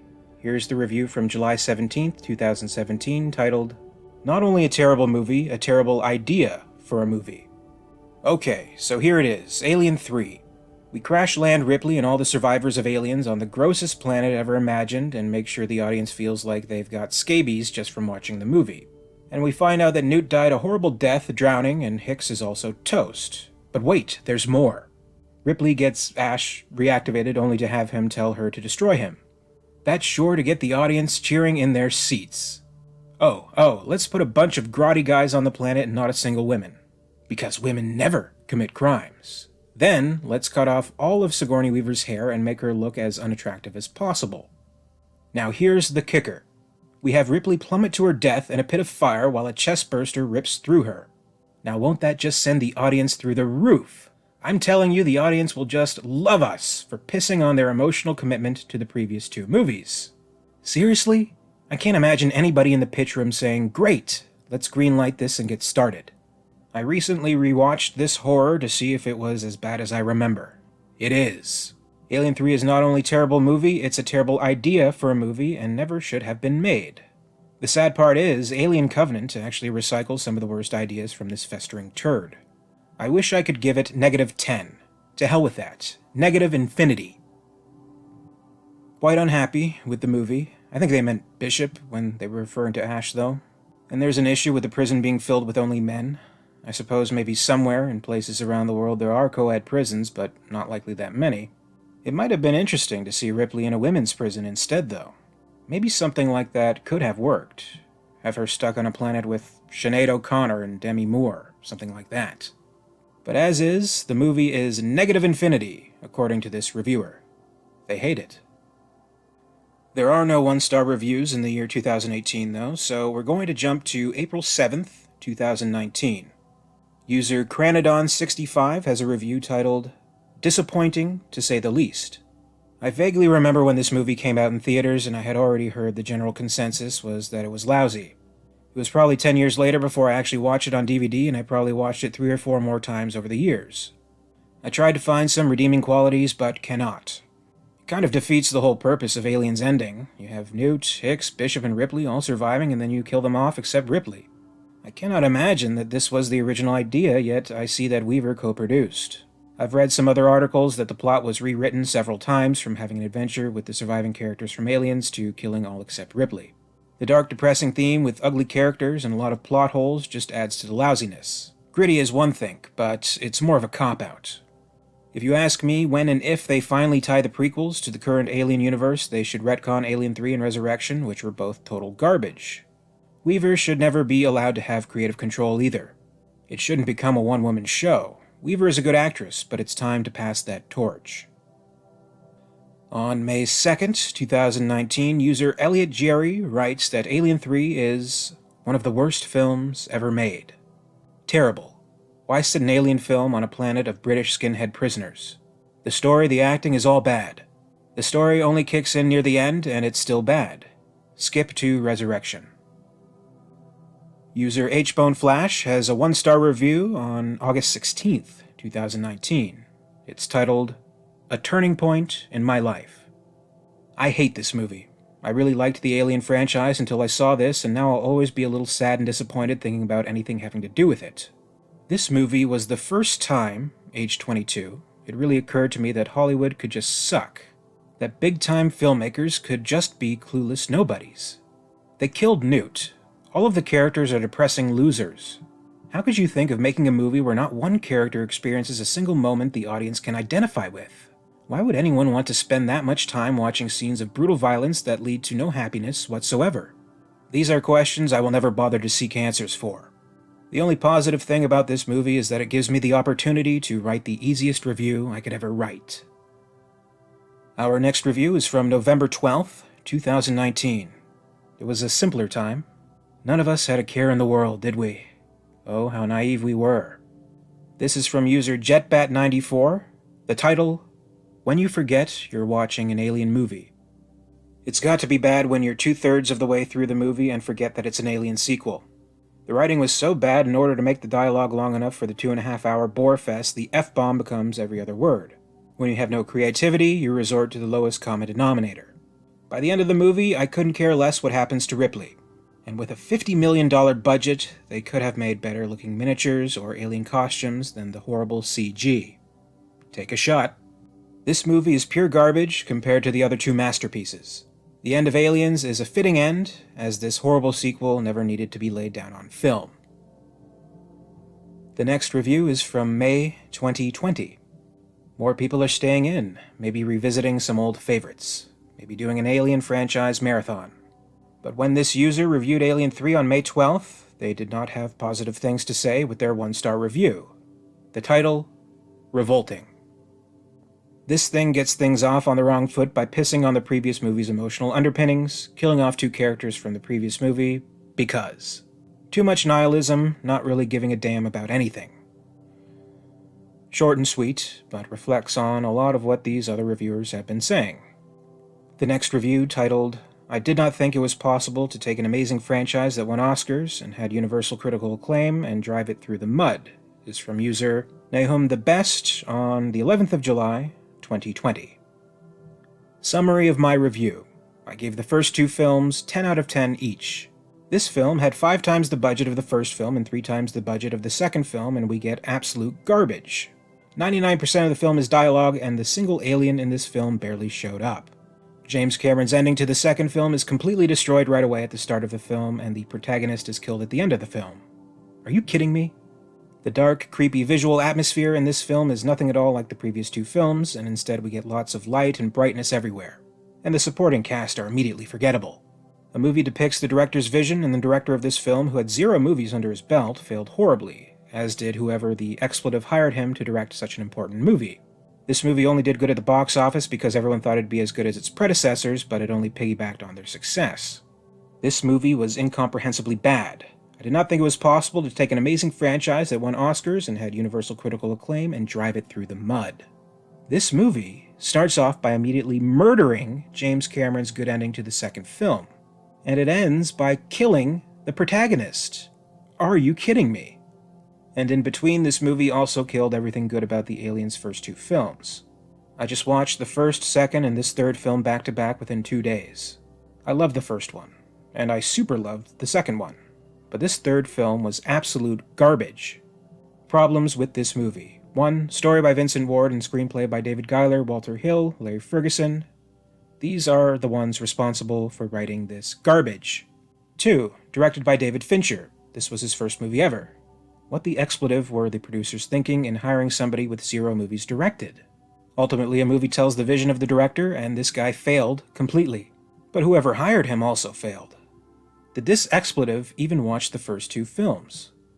3. Cinematographer Alex Thompson. He failed completely to capture the dark visual atmosphere of the Aliens movies. There was light environments everywhere during almost the entire film. Did this expletive even watch the first 2 films? 4. Supporting cast. They are immediately unlikable and instantly forgettable, except for maybe Charles Dance, Clemens, and Lance Henriksen, Bishop, who only unfortunately played small roles. The second movie had an excellent supporting cast, and the first one had a good supporting cast, but this one had absolutely horrendous casting. The casting director did an unforgivable job by casting these people. 6. Special effects? Where? The single alien barely showed up in this film. 7. Dialogue made up 99% of the film. Made the film boring. No horror at all. After a while of waiting and waiting for something to happen, I just got fed up and started fast-forwarding and fast-forwarding. Conclusion. Same as summary. Definitely skip. Just read the plot instead. 1 out of 10. The next review is from user Bella Maya on September 12th, 2020. The title, I hope you didn't invest too much in Hicks and Newt from Aliens. I could spend ages listing problems with this film, but I can't be bothered. I just want to say, what an insult to the fans of Hicks and Newt. We had invested significantly in their characters in Aliens, only to have them both killed off-screen in the first 5 minutes of Alien 3. Thanks for nothing. Clearly, a lot of the reviewers here just really resent the death of Hicks and Newt. I understand. I do. That seems to be always coming up with the reviews. When you see them all together like this, I think you get a sense of just how negatively it impacted people's opinions on the film. But you also wonder, of all these negative reviews, is there anything different? The next review is titled, I like my Cheerios with less Ben Affleck, by user If It Wasn't for Bad Luck on January 7th, 2021. Actually, I was just hoping Alien Theory would find this review next Halloween and give me a shout-out. You're awesome, bro. Shout out to my homie Roger. Well, that certainly was different. You got me. Hi, Roger. I hope you're having a good October. The next review is from May 6, 2021, from user Nix Flicks and Picks. The title, Fan of the First 2? Like many, I love the first 2 Alien movies, but they're the only 2 good ones. Stop there and enjoy the franchise. The other 2 are just wastes of time, no good characters, Ripley is nothing like she is in the first 2, like she is in 3, directing changes, writer changes, lack of action, lack of good horror. 3 is just not worth exploring the franchise. And now we have reached our final review. This is just from last month, September 12th, 2021. This is from user Ken Sirhan, 86198. We got another load of trash. Apologies to Wilma Flintstone's mama for misappropriating her line, but it just fits so well. Because that's exactly what this mess of a movie is. It actually sets a personal record for the least amount of time seeing it, to not far beyond that ridiculous opening sequence, because the cruel fates of Newt and Hicks launched me into a tsunami of rage. Enough said there, which subsequent review readings only confirmed that impression. The next worst development was the sicking of one of these objects on an innocent dog. Whatever vomited out this noxious waste had to have been a budding sadist with those. The rest of it is, as I have read several sources, is essentially just a graphic gore fest with not a single redeeming element to it. Except its stupid sequel-built ending, which I did not have to grit my teeth to actually see. It's said that the miserable hack embryonic director, what is to blame for this disgusting garbage, went on to distance himself from it. Well, that ain't more possible than G. Lucas attempting to backtrack from the 3-film shambles of Barf Wars and selling the junkyard-worthy wreckage he made of Star Wars to a silly cartoon mouse. All those whose mitts were involved in the writing of this horrific bloodbath should have been excommunicated from Hollywood. Except, oh yeah, I forgot it actually earned 2 times its American take overseas. They were seriously desperate for entertainment back then. What happened next, the 1997 movie, I dare not guess, but since that was the end of the Alien line, other than the non-canonic 2004 Predator mix-up, we can comfortably presume that it too was such a stinker as to not justify another sequel. Oh goody! Just like with Star Wars, would that there was a way to disconnect from memory the tacky sequels to Alien/Aliens that were churned out only in the quest for money, because the results scream volumes. And that's it, folks. These are the 1-star, IMDb user reviews for Alien 3. Okay, we all know of the film's production problems. We all know of David Fincher essentially disowning the film. And we all know of the significant amount of fans that were truly and profoundly let down by this film. Perhaps you're among them. This was a hard video to make, not just for the length we've now reached, but because the criticisms against it are often valid. I'm an Alien 3 fan, but I've never looked at it from a perspective of, oh, this person knocking the movie just doesn't understand how brilliant it is, they just wanted another gun-blazing Marine story all over again, or something like that. I appreciate the direction Alien 3 went in, sure, but I understand all the sacrifices that went with it, and as someone who is also a fan of Aliens, I do feel conflicted about it. And I understand even keeping Fincher's woes and making the film in mind, and in viewing the assembly cut version, which makes the best possible efforts to restore the original vision, it's just not the movie that it could have been. I just happen to admire it despite its flaws. So much so that they're the furthest thing from my mind when I'm watching and enjoying the movie. I'd wish that for other people, for other fans of the series, and some do in fact revisit the film and ultimately develop a true fondness for it, and I always love to hear that. But not everyone will end up changing their mind, nor should they. Art is subjective. Different people like different things. One viewer will see an ugly film, another will see a beautiful one. It's in the eye of the beholder, right? That's why it's always just been such a weird thing to have such a prominent culture of movie ratings and movie reviews. Seems like such serious business sometimes. But you'll see reviews for a movie like Alien 3 on a site like IMDb, and you'll see much of the same criticisms brought up throughout all of the reviews, whether they be a 1 or a 10 rating. If you happen to be a fan of the film, you may be pleased to know that the 10-star rated reviews actually outweigh the 1-star reviews. These range as far back as 1998 and as recently as this month. Currently, there's 88 10-star reviews for Alien 3, and its overall rating on IMDb stands at 6.5. Maybe not much compared to the original Alien at 8.4 or Aliens at 8.3, but respectable. I don't suppose Alien 3 deserves a 1-star rating, or 10-star rating quite honestly, but somehow these things even out. Going through all these negative reviews was definitely an interesting experience, much different than the previous times around, but I think this will be it. I don't think you'll be seeing me going through the 1-star reviews of Alien Resurrection anytime soon. Even I have my limits. I'd like to thank you for taking this journey with me, though. I hope you found some enjoyment out of it, maybe some entertainment. If you played along with the drinking game, now would be a good time to have some water, and I hope you have a happy Halloween. Now that we're at the end, I'd like to know your standing on Alien 3. Are you a fan? Do you hate it? Did any of these reviews stand out to you as especially aligned with your own opinion? Do you think any in particular were too harsh? I'd love to hear your thoughts, so please leave a comment below. As always, and especially with a long video such as this one, I'd like to thank you very much for watching today. If you enjoyed this video, please make sure to give it a like, and be sure to subscribe for all the latest videos from Alien Theory. A very special thanks goes out to Alyssane, Grizz4756, Ronni Jensen, and XenoShadowMorph, Queen Tiers of the Patreon Hive. Thank you to Gregory Ford and John Griggs, the Hive's Praetorians. A very special thanks goes out to Lady Anne in the Ellen Ripley Tier of Excellence, and in the role of WEYLAND YUTANI Executive, NanashiFx. If you'd like to join the Hive and support the channel, check out my Patreon page for exclusive posts and contests. In the meantime, you can catch up with Alien Theory over social media. Follow @alien_theory on Twitter and @alientheoryyt on Facebook and Instagram for more. And until next time, this is Alien Theory, signing off.